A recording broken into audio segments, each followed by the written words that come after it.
Video में हम discuss करेंगे क्लास 10 साइंस का chapter 2 acid basis and salt. सबसे पहले इंट्रोडक्शन पे आते हैं।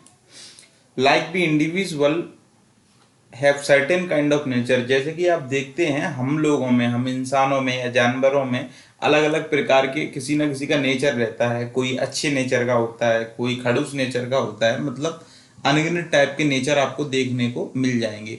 उसी प्रकार जो दुनिया की अन्य केमिकल सब्सटेंसेज हैं या सब्सटेंसेज हैं, और खासकर केमिकल सब्सटेंसेज हैं जो, उनमें भी कुछ तरह के नेचर होते हैं। तो पर वो जो नेचर होते हैं उनके कुछ टर्म्स होते हैं केमिकल्स के, उनके गिने चुने नेचर होते हैं। जैसे कि वो केवल एसिडिक हो सकते हैं या बेसिक हो सकते हैं या फिर वो न्यूट्रल नेचर के हो सकते हैं। तो नेचर, केमिकल्स की दुनिया में जो नेचर्स होते हैं वो 3 टाइप के होते हैं, एसिडिक, बेसिक और न्यूट्रल। तो हम इन्हीं 3 चीज़ों के ऊपर इस चैप्टर में आगे बहुत ब्रीफ में डिस्कस करने वाले हैं। तो अब हमने इतना तो जान लिया कि जो चीज़ें हैं नेचर में वो इन 3 नेचर की होती हैं। तो एग्जैक्टली हम ये कैसे पता करेंगे कि कोई चीज़ एसिडिक है या बेसिक है या न्यूट्रल नेचर की है? नेचर हम कैसे पता करेंगे?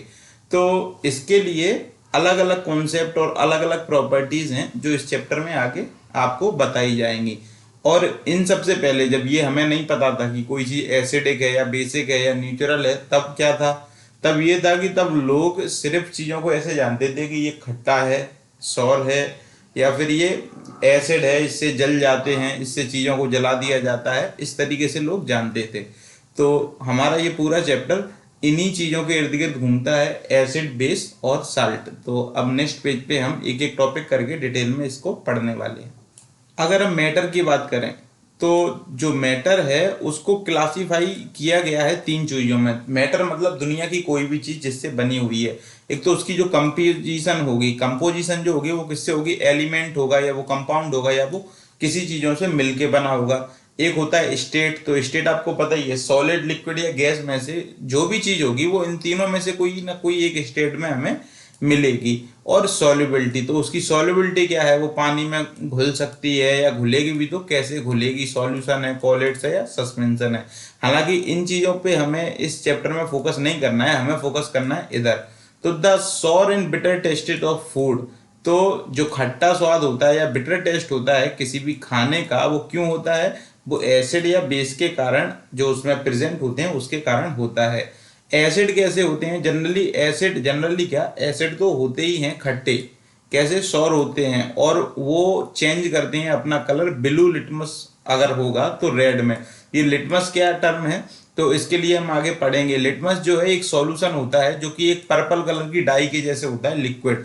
तो इसमें एक लिचिन जो ट्री है या प्लांट है उससे ये डाई बनाई जाती है। वो क्या है, एक इंडिकेटर की तरह काम करता है। तो ये जो पर्पल डाई है ये कहाँ से ली जाती है? लिचिन से ली जाती है, जो कि प्लांट है। तो वो इंडिकेटर की तरह काम करता है। वो उसका जो कलर है वो पर्पल होता है। अगर वो कहीं एसिड में, एसिड के ऊपर उसको डालो या एसिड में उसको डालो तो वो रेड कलर का हो जाता है। इससे हमें पता लग जाता है जो चीज़ है वो एसिडिक नेचर की है या वो बेसिक नेचर की है। बेसिक की होगी तो कलर चेंज नहीं होगा, इट्स कलर इज पर्पल। तो अब हम आगे बात करते हैं सबसे पहले एसिड्स की। तो एसिड्स क्या हैं? तो एसिड खट्टे होते हैं स्वाद में, ये आपने जान लिया, और ये ब्लू लिटमस को रेड में टर्न कर देते हैं। इसके साथ ही एक नया पॉइंट ये है कि जब ये वाटर में डिसॉल्व होते हैं तो ये H आइंस रिलीज करते हैं। H+ आइंस मतलब कह सकते हैं हाइड्रोजन आइंस को ये वाटर में रिलीज करते हैं जब ये पानी में घुलते हैं तब। ये एसिड की खासियत है। तो एग्जाम्पल के लिए हम देख लेते हैं, सल्फ्यूरिक एसिड है, एसिटिक एसिड है, नाइट्रिक एसिड है, ये सब क्या है? ये एसिड्स हैं, एसिड्स के एग्जाम्पल हैं। प्रॉपर्टी ऑफ एसिड ये क्या है? तो ये जो सब्सटेंसेस हैं ये खट्टे होते हैं स्वाद में। ये वही वाली बात है कि रेड होते हैं कलर इनका लिटमस पे, और इसके अलावा ये H आइंस देते हैं एक्वस सॉल्यूशन में, कुछ भी घुला हुआ हो तो ठीक है। तो इसके अलावा एसिड का जो सॉल्यूशन होता है वो इलेक्ट्रिसिटी को कंडक्ट कर सकता है। कह सकते हैं कि एसिड का जो सॉल्यूशन होता है उसमें से इलेक्ट्रिसिटी कंडक्ट हो सकती है। क्यों हो सकती है? क्योंकि उसमें आयंस होते हैं और आयंस इलेक्ट्रिसिटी को कंडक्ट कराने में बहुत ज़्यादा आसानी प्रदान करते हैं। उनमें भी कई टाइप होते हैं। तो एक तो स्ट्रॉन्ग एसिड्स होते हैं, HCl जो कि आपको पता ही है। उसके अलावा H2SO4, तो यहाँ पे सल्फ्यूरिक एसिड है। HNO3, तो यहाँ पे ये नाइट्रिक एसिड है। तो ये स्ट्रॉन्ग एसिड हैं, ठीक है। इनकी खासियत क्या है, तो जो स्ट्रॉन्ग एसिड्स होते हैं ये कंप्लीटली आयनाइज्ड होते हैं पानी के अंदर, और ये क्या प्रोड्यूस करते हैं, जो मैंने आपको ऊपर बताया, प्रोड्यूस करेंगे H+ आयंस। तो ये और ऐसे एसिड जो कंप्लीटली आयनाइज्ड हैं पानी के अंदर, वो स्ट्रॉन्ग एसिड्स कहलाते हैं। और दूसरी तरफ पे हैं वीक एसिड्स, तो उनमें ऑक्जेलिक एसिड, लैक्टिक एसिड, ये जो खाने पीने की चीजों में ज्यादा पाए जाते हैं, उसके बारे में अपन आगे डिटेल में पढ़ेंगे। पर आप इतना समझ लो, जो वीक एसिड होते हैं उनके अंदर क्या होता है, इसका उल्टा होता है। ये कंप्लीटली आयनाइज्ड नहीं होते वाटर में। कौन से एसिड? Weak acids. और इसी वजह से इनको वीक एसिड कहा जाता है। और स्ट्रॉन्ग क्यों कहा जाता है? क्योंकि ये पूरी तरीके से आयनाइज्ड होते हैं पानी के अंदर। इसके अलावा एक एसिड्स और होते हैं, कॉन्सेंट्रेटेड एसिड्स। तो ये होते नहीं है असल में, इन्हीं को कॉन्सेंट्रेटेड बनाया जाता है। तो इसमें क्या होता है, मोर अमाउंट ऑफ एसिड। इसमें एसिड का जो अमाउंट होता है वो ज्यादा होता है और पानी का जो अमाउंट होता है वो कम होता है। डाइल्यूट एसिड, उसमें भी ऐसा ही है, इसमें पानी का अमाउंट ज्यादा होगा और एसिड का अमाउंट कम होगा। तो एसिड तो दो ही टाइप के हैं बेसिकली, पर ये अपन इनसे इनको बना सकते हैं, आप इतना समझ लीजिए। और खासियत क्या है, आपने ये भी देख ली कि ये आयनाइज्ड होते हैं कंप्लीटली, और ये क्या होते हैं, ये कंप्लीटली आयनाइज्ड नहीं होते, वीक एसिड्स। तो अब हम आगे चलते हैं, टाइप्स ऑफ एसिड। तो टाइप्स ऑफ एसिड की बात करें तो इनको दो भागों में बांटा गया है। किसके बेस पे? इनके अकुरेंस के बेस पे, कि ये जैसे पाए जाते हैं उसके आधार पे। तो पहला तो नेचुरल एसिड है, जिसे हम ऑर्गेनिक एसिड भी कह सकते हैं, और दूसरा है मिनरल एसिड, जिसे इनऑर्गेनिक कह सकते हैं। ऑर्गेनिक का मतलब आप पहले से ही जानते होंगे कि जो हमें प्लांट से मिले या ऑर्गेनिक तरह से मिले तो वो ऑर्गेनिक है या नेचुरल है। तो नेचुरल एसिड में क्या क्या आ जाता है, टमाटो में जो एसिड मिलता है हमें वो ऑक्जेलिक एसिड जो टमाटो के अंदर होता है, एप्पल के अंदर मैलिक एसिड होता है, लेमन के अंदर, इसी प्रकार से वी हैव सिट्रिक एसिड।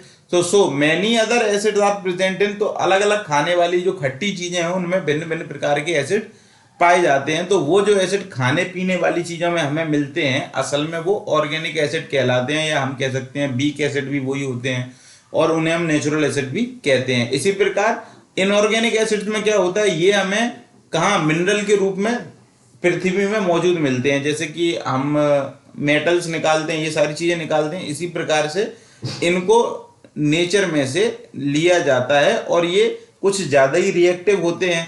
और इनके एग्जाम्पल क्या है, जो स्ट्रॉन्ग एसिड्स हैं, तो nitric acid, sulphuric acid, HCl, ये सब ये आते हैं इसमें। तो ये तो टाइप हो गए, दो टाइप हो गए, ऑर्गेनिक और इनऑर्गेनिक एसिड्स।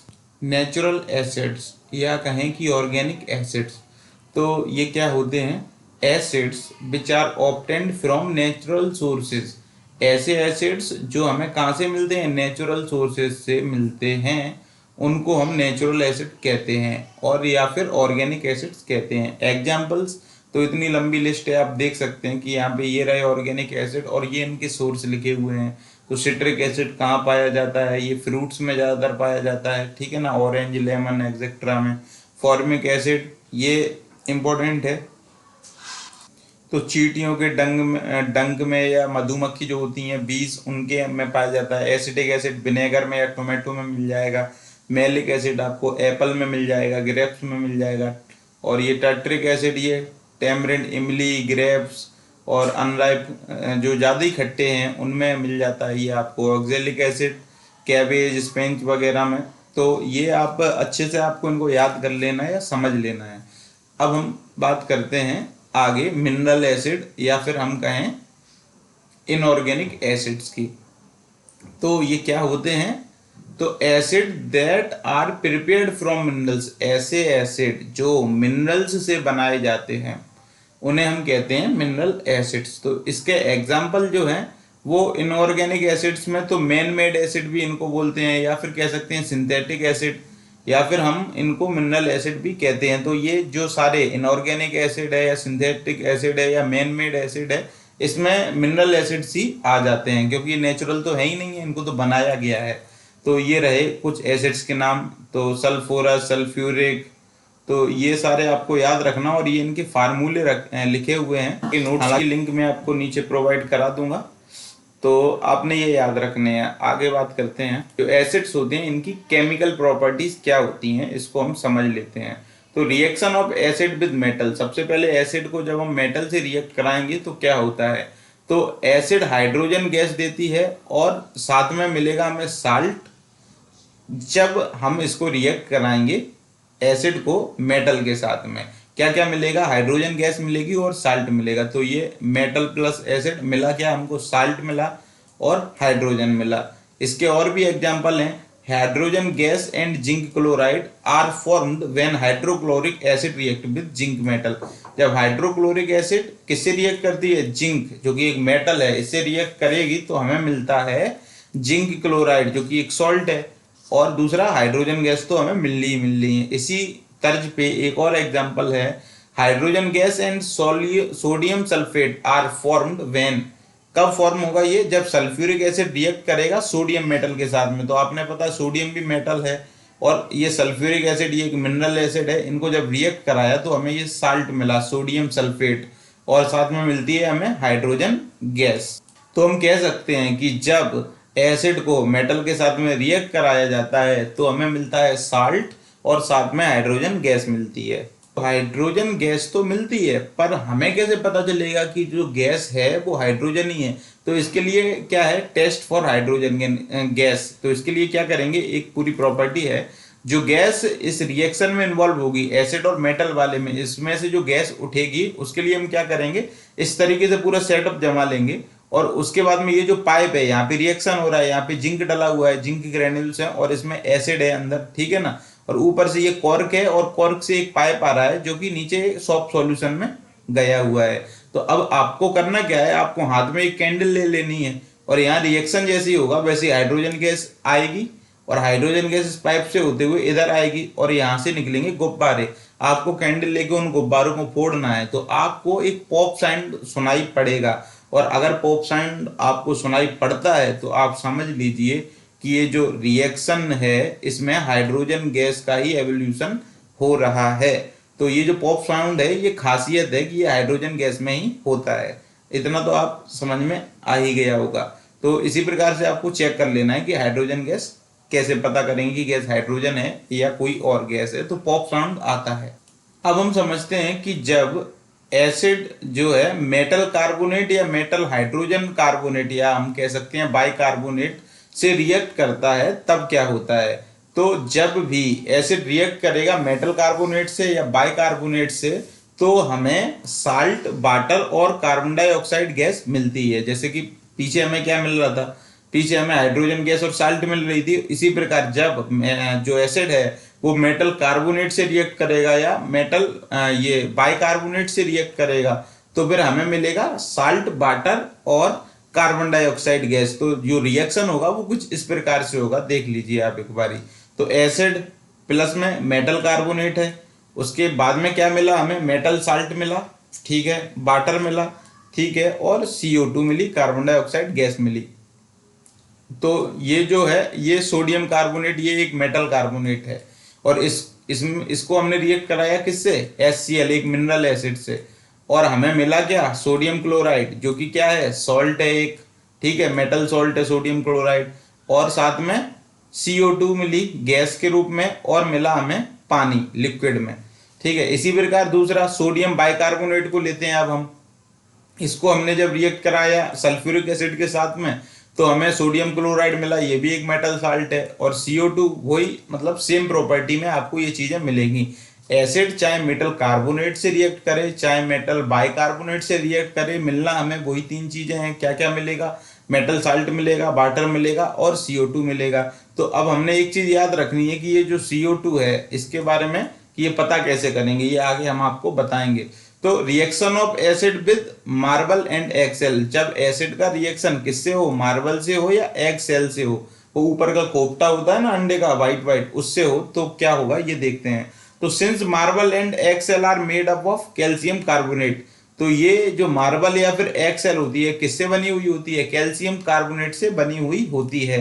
तो हम कह सकते हैं acid is poured over marble. जब मार्बल के ऊपर एसिड डाला जाएगा या एक्सेल के ऊपर डाला जाएगा तो बबल्स ऑफ कार्बन डाइऑक्साइड, जो बबल्स होंगे वो ऊपर उठने लगेंगे। जब भी आप एसिड को किसके ऊपर डालेंगे, मार्बल या अंडे की सेल के ऊपर डालेंगे तो कार्बन डाइऑक्साइड के बबल उठने लगेंगे। क्यों उठने लगेंगे? क्योंकि ये जो चीजें हैं मार्बल या एक्सेल, ये कैल्शियम कार्बोनेट की बनी हुई होती है।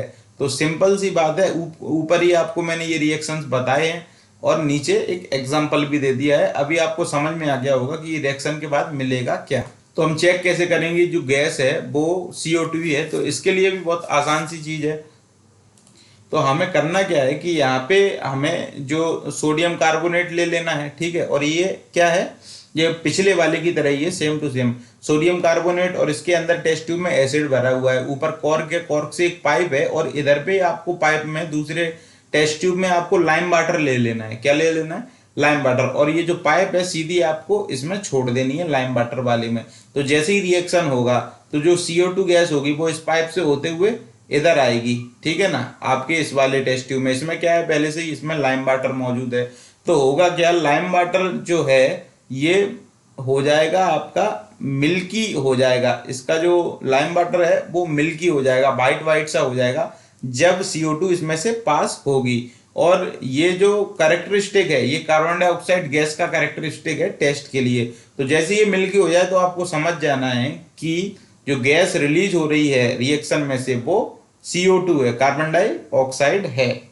तो जब भी हम एसिड का रिएक्शन किसी मेटल कार्बोनेट या मेटल हाइड्रोजन कार्बोनेट या कहें बाइकार्बोनेट से कराएंगे तो जो लाइम वाटर है वो मिल्की हो जाएगा। क्यों हो जाएगा? क्योंकि इसमें जो गैस इवॉल्व है वो CO2 है। ये होता क्यों है? ये होता इस वजह से है क्योंकि formation of white precipitate of calcium carbonate. तो जो कैल्शियम कार्बोनेट इसके अंदर है इसके वजह से ये वाइट प्रिसिपिटेट बनाता है रिएक्शन के बाद में। तो ये कैल्शियम हाइड्रोक्साइड है और प्लस कार्बन डाइऑक्साइड, हमें मिला क्या? Calcium carbonate, milky. तो जब भी कैल्शियम हाइड्रोक्साइड और कार्बन डाइऑक्साइड मिलेंगे तो क्या मिल जाएगा? कैल्शियम कार्बोनेट, जो कि मिल्की होता है कलर में, और मिलेगा हमें वाटर। इसके अलावा कैल्शियम कार्बोनेट और कार्बन डाइऑक्साइड जब मिलेंगे तो क्या मिलेगा? H2O, और साथ में H2O भी, और तो हमें मिल जाएगा कैल्शियम हाइड्रोजन कार्बोनेट, जिसे हम क्या कहते हैं? बाइकार्बोनेट कहते हैं। तो ये जो मिल्कीनेस जो है इसकी लाइम वाटर की वो इसी कारण से होती है। पर जब बहुत ज्यादा अमाउंट में कार्बन डाइऑक्साइड गैस पास होती है लाइम वाटर के अंदर तो जो मिल्कीनेस कलर होती है लाइम वाटर की वो डिसअपियर होने लगती है धीरे धीरे। ऐसा क्यों होता है? ऐसा क्वेश्चन भी पूछा जा सकता है आपसे, और पहले पूछा गया है कई बार। तो ये होता है इस वजह से क्योंकि जो formation of calcium hydrogen carbonate है, क्या formation of calcium hydrogen carbonate as calcium hydrogen carbonate is soluble in water. तो जो चीज बनी थी कैल्शियम हाइड्रोजन कार्बोनेट, ये जो चीज है ये इसके साथ में कैल्शियम हाइड्रोजन कार्बोनेट जो होता है ये वाटर के साथ में क्या होता है? सॉल्युबल होता है। तो वो वहीं पे मिल जाता है, उससे मिक्स हो जाता है, ठीक है। और इस वजह से जो मिल्की कलर होता है सॉल्यूशन का वो थोड़ी देर बाद डिसअपियर हो जाता है। कैल्शियम हाइड्रोजन कार्बोनेट जो होता है वाटर के साथ में सॉल्युबल है, और इस वजह से जो मिल्कीनेस है वो खत्म हो जाती है।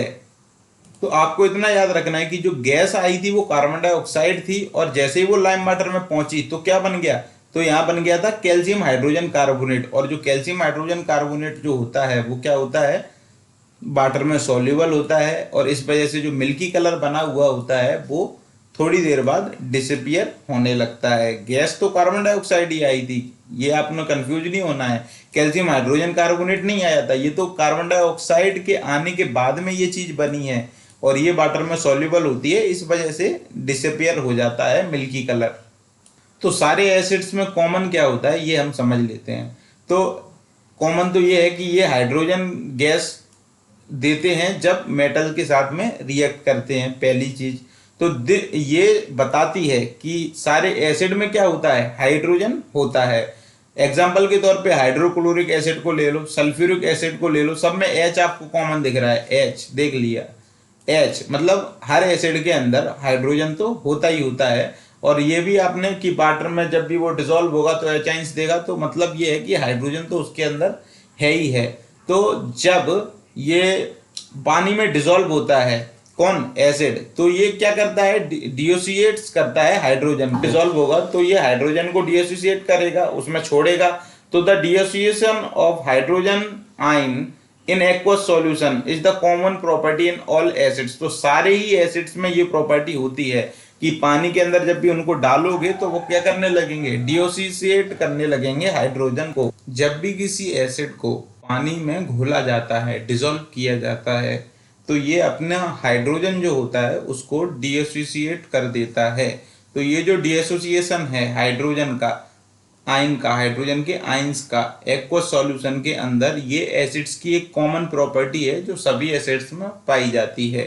तो because of dissociation of hydrogen ion in aqueous solution N acid show acidic behaviour. तो हम कह सकते हैं कि जो एसिडिक बिहेवियर है एसिड का वो क्यों होता है, वो इसी वजह से होता है क्योंकि ये एक्वस सॉल्यूशन के अंदर अपने हाइड्रोजन आयन का डिसोसिएशन करते हैं। तो एग्जाम्पल के लिए हम समझ लेते हैं HCl है जो कि हाइड्रोजन आयंस देता है और क्लोराइड आयन देता है जब इसको पानी में डिसॉल्व किया जाता है। तो हाइड्रोक्लोरिक एसिड को जब हमने पानी में घोला तो क्या हुआ, तो हमें मिले हाइड्रोजन आयन और क्या मिला, Cl, क्लोराइड आयन। तो ये जो है पॉजिटिव है हाइड्रोजन आयन और ये जो क्लोराइड आयन है ये होता है नेगेटिव। तो ये पॉजिटिव नेगेटिव दोनों चीजें हैं और इसी वजह से मैं आपको बता रहा था कि एसिड जो होते हैं ये इलेक्ट्रिसिटी को कंडक्ट कर सकते हैं। तो इसी प्रकार एसिटिक एसिड है और ये क्या देता है, एसीटेट आयंस देता है और ये माइनस एसीटेट आयन और हाइड्रोजन आयन जो होता है वो H+ होता है। तो ये रहा एसिटिक एसिड और जब इसको हमने पानी में डाला है तो एसीटेट आयन ये रहे CH3COO, ये माइनस में है और ये हाइड्रोजन आयन तो पॉजिटिव में होता ही होता है। तो ये कुछ चीज थी जो सारे एसिड्स में हमें कॉमन देखने को मिलती हैं। अब हम बात करते हैं बेसिस की। तो ये क्या होते हैं बेसिस, तो bases are bitter in taste. इनका जो टेस्ट होता है वो बिटर होता है और इनको जब हम छू के देखेंगे तो आपको एक सॉपी सा टच महसूस होगा। आप साबुन को जैसा पकड़ते हैं चिकना चिकना सा, वैसा आपको महसूस होगा। और क्या खासियत है इनकी, जब रेड लिटमस को हम यूज करेंगे, अगर उसके ऊपर हम डालते हैं बेस को या बेस को उसमें डालेंगे तो हमें कलर कैसा मिलेगा, तो ब्लू में टर्न हो जाएगा। जो रेड लिटमस होगा वो ब्लू में टर्न हो जाएगा। इसके अलावा ये पानी में या फिर एक्वस सॉल्यूशन में हाइड्रो ऑक्साइड आयंस देते हैं, डिसोसिएट करते हैं। कौन से आयन, हाइड्रो ऑक्साइड आयंस जो कि OH नेगेटिव होते हैं, हाइड्रो ऑक्साइड आयंस देते हैं ये पानी के अंदर एक्वस सॉल्यूशन के अंदर। ठीक है, तो बहुत सारी चीजें ऐसी होती हैं जिनके अंदर बेस होता है, जैसे कि सॉप है, साबुन है, डिटर्जेंट है, वाइट वॉश, बहुत सारी चीजें ऐसी आपको मिलेंगी। एग्जाम्पल के लिए देख लेते हैं कि कौन कौन से हैं। सोडियम हाइड्रो ऑक्साइड जो कि कॉस्टिक सोडा के नाम से हम जानते हैं, NaOH, ये एक स्ट्रॉन्ग बेस है। कैल्शियम हाइड्रो ऑक्साइड और इसी तरह पे पोटेशियम हाइड्रो ऑक्साइड। तो आपको एक चीज याद रखना है कि जो बेस होते हैं वो असल में हाइड्रो ऑक्साइड जरूर होते हैं। स्ट्रॉन्ग बेस कौन से हैं, NaOH, sodium hydro oxide, KOH, caustic potash है। और इसी तरीके से वीक एसिड में क्या है, Na4OH। इसके अलावा एल्कलीस जो हैं वो क्या होती हैं, वो होती हैं ऐसे बेसिस जो पानी में सॉल्युबल होते हैं। तो ये जो सोडियम हाइड्रो ऑक्साइड है ये पानी में सॉल्युबल है। पोटेशियम, ये कॉस्टिक पोटास जो है ये भी पानी में सॉल्युबल है। जितने भी ये स्ट्रॉन्ग बेस हैं ये सारे ही पानी में सॉल्युबल होते हैं, पानी में इनको हम घोल सकते हैं। और पानी में घुलने के बाद ये हमें क्या देते हैं, हाइड्रो ऑक्साइड आयंस देते हैं, OH-। तो आपने ये याद रखना है। प्रॉपर्टीज ऑफ बेसिस, तो इनका जो टेस्ट है वो बिटर होता है, छूने पे सोपी टच है और बाकी की चीजें बता सकते हैं। इसके अलावा ये इलेक्ट्रिसिटी को कंडक्ट कर सकते हैं। क्यों कर सकते हैं, क्योंकि ये OH आयंस को रिलीज करते हैं पानी में, हाइड्रो ऑक्साइड आयन जिन्हें हम बोलते हैं। उधर एसिड में क्या था, हाइड्रोजन आयन था और यहाँ पे हाइड्रो ऑक्साइड आयन है, ये नेगेटिव है और वो पॉजिटिव था। अब हम बात करते हैं टाइप ऑफ बेसिस की, ये कितने टाइप के होते हैं। तो बेसिस को दो भागों में बांटा गया है, या कह सकते हैं ये दो टाइप के होते हैं। एक तो ऐसे होते हैं जो वाटर में सॉल्युबल होते हैं और दूसरे जो वाटर में इनसॉल्युबल होते हैं। तो जो हाइड्रो ऑक्साइड ऑफ अल्कली हैं या अल्कलाइन है अर्थ मेटल्स की, जो मेटल्स की जो हाइड्रो ऑक्साइड होती हैं या हम कहें अल्कली होती हैं, अल्कलाइन नेचर की होती हैं, वो वाटर में हाइड्रो ऑक्साइड हैं, ये क्या होती हैं, सॉल्युबल होती हैं पानी में, और इन्हीं को हम अल्कली कहते हैं। एग्जाम्पल के लिए sodium hydro oxide, magnesium hydro oxide, सब ये हाइड्रो ऑक्साइड जो है ये सॉल्युबल है पानी के अंदर, और इसीलिए हम इनको कहते हैं अल्कली। तो अल्कली हम इसलिए भी बोलते हैं क्योंकि ये जो टर्म है ये स्ट्रॉन्ग बेस के लिए यूज किया जाता है। तो ये जितने भी हैं potassium hydro oxide, sodium hydro oxide, ये स्ट्रॉन्ग बेस हैं। जैसे कि स्ट्रॉन्ग एसिड था हाइड्रोक्लोरिक एसिड, इसी तरीके से ये जो चीजें हैं सोडियम हाइड्रो ऑक्साइड वगैरह, ये क्या है, ये स्ट्रॉन्ग बेस हैं। तो अब हम बात करते हैं केमिकल प्रॉपर्टीज ऑफ बेसिस की। बेसिस की केमिकल प्रॉपर्टीज क्या हैं? तो जब इनको मेटल के साथ में रिएक्ट कराएंगे तो क्या होगा, तो जब बेस रिएक्ट करेगा मेटल के साथ में, या हम कहें जब अल्कली रिएक्ट करेगा मेटल के साथ में, तो यहाँ पे भी हमें साल्ट मिलेगा और हाइड्रोजन गैस मिलेगी। कैसे मिलेगी देखते हैं।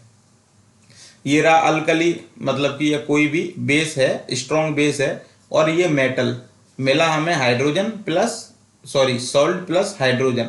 तो एग्जाम्पल के लिए हम देख लेते हैं सोडियम हाइड्रो ऑक्साइड जो कि एक स्ट्रॉन्ग बेस है, ये क्या देगा, हाइड्रोजन गैस देगा, और सोडियम जिंकेट जो कि एक क्या है, साल्ट है। जब ये रिएक्ट करेगा जिंक मेटल के साथ में, तो जब बेस मेटल के साथ में रिएक्ट करता है तो ये हमें सॉल्ट देगा और क्या देगा, हाइड्रोजन गैस देगा। इसी तर्ज पे एक और एग्जांपल है, sodium aluminate and hydrogen gas are formed when sodium hydroxide react with aluminium.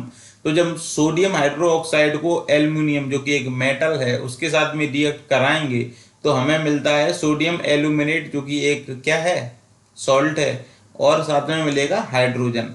तो classification of the basis of strength, अब हम इनका क्लासिफिकेशन करते हैं बेस का, किसके बेस पे, स्ट्रेंथ के बेस पे, ठीक है ना। दोस्तों स्ट्रेंथ के बेस पे क्लियर है चीज, एक स्ट्रांग होंगे और वीक होंगे, स्ट्रेंथ तो वहीं से दिखती है ना। तो स्ट्रांग बेस में मैंने आपको बताया कि वो कौन कौन से थे और ये क्यों थे, ये हम समझ लेते हैं। तो the completely dissociates in water, तो जो बेस वाटर के अंदर पूरी तरीके से डिसोसिएट्स हो जाएं अपने हाइड्रोक्साइड आयंस के साथ में, जैसा कि वहां प्रॉपर्टी में था एसिड वाली में, उसी प्रकार यहाँ पे वहां पे स्ट्रॉन्ग एसिड कैसे थे, जो कंप्लीटली डिसोसिएट कर देते थे अपने हाइड्रोजन आयन को, और यहाँ पे इनका भी ऐसा ही है, जो स्ट्रॉन्ग बेस होंगे ये वाटर में कंप्लीटली डिसोसिएट कर देंगे अपने हाइड्रोक्साइड आयंस को, उन्हीं बेस को हम कहेंगे स्ट्रॉन्ग बेस। तो ये कुछ भी छोड़ते नहीं है, no dissociated molecules of base, तो पूरे के पूरे डिसोसिएट हो जाते हैं पानी के अंदर, कुछ भी इनमें बचता नहीं है स्ट्रॉन्ग बेस के अंदर। और एग्जाम्पल जितने भी हाइड्रो ऑक्साइड हैं रिएक्टिव मेटल्स की, वो सब इसकी एग्जाम्पल हैं, अल्कलाइन होती हैं ये, ठीक है ना। तो ये स्ट्रॉन्ग बेस ही होते हैं हाइड्रो ऑक्साइड वाले। वीक बेस क्या है, ये कंप्लीटली डिसोसिएट नहीं होते, पानी के अंदर होते हैं, थोड़े बहुत होते हैं पर कंप्लीटली नहीं होते हैं। तो इसी वजह से ये क्या है, अनडिसोसिएटेड बेस हैं, और हम कह सकते हैं ये वीक बेस होते हैं, और ये एक तरीके का इक्विलिब्रियम बना लेते हैं डिसोसिएटेड आयंस के और अनडिसोसिएट आयंस के बीच का। और इसी तरीके से हम ये तय कर लेते हैं कि स्ट्रॉन्ग बेस कौन से हैं, वीक बेस कौन से हैं। स्ट्रॉन्ग में क्या होता है आपने पता ही है, कंप्लीटली डिसोसिएट कर देते हैं हाइड्रो ऑक्साइड आयंस को, और वीक में क्या होगा, ये कंप्लीटली डिसोसिएट नहीं करते हैं अपने हाइड्रोक्साइड आयंस को वाटर के अंदर। एग्जाम्पल वीक बेस के कैल्शियम हाइड्रोक्साइड, ये सब एग्जाम्पल हैं वीक बेस के। Reaction of base with oxide of non metal, तो बेस का रिएक्शन हम कराएंगे किससे, नॉन मेटल की ऑक्साइड से। मेटल की ऑक्साइड से हम करा चुके हैं, हमें क्या मिला था, ठीक है, सॉल्ट और वाटर मिला था, और अभी हम फिर से ये कराएंगे reaction of base with oxide of non metal. अब नॉन मेटल की ऑक्साइड से कराएंगे हम इसका रिएक्शन। तो जब नॉन मेटल ऑक्साइड का जो नेचर है वो तो हमें पता है, वो एसिडिक नेचर की होती है। तो कार्बन डाइऑक्साइड एक नॉन मेटल ऑक्साइड है, ठीक है। जब कार्बन डाइऑक्साइड पानी में डिसॉल्व करेंगे, हम कार्बन डाइऑक्साइड को पानी में डिसॉल्व करेंगे तो ये कार्बोनिक एसिड बनाती है। तो इसी प्रकार जब हम बेस का रिएक्शन कराएंगे नॉन मेटल ऑक्साइड के साथ में, तो ये न्यूट्रलाइज कर देगी एक दूसरे को। रिजल्ट क्या मिलेगा, जब न्यूट्रलाइजेशन होता है तो रिजल्ट में हमें हमेशा सॉल्ट और वाटर मिलेगा, ठीक है ना। तो यहाँ पे भी वही होगा, जो रिजल्ट आएगा वो हमें मिलेगा सॉल्ट और वाटर मिलेगा। तो ये बेस और नॉन मेटल हमने ले लिया, मिला क्या हमको, सॉल्ट और वाटर। ठीक है ना। तो एग्जाम्पल के लिए सोडियम हाइड्रोकार्बोनेट एंड वाटर, जब इसका रिएक्ट हम कार्बन डाइऑक्साइड के साथ में कराएंगे तो सोडियम हाइड्रोक्साइड को CO2 के साथ में रिएक्ट कराया तो सोडियम कार्बोनेट मिला, ये क्या है, एक सॉल्ट है, और यहाँ पे ये हमें वाटर मिल गया।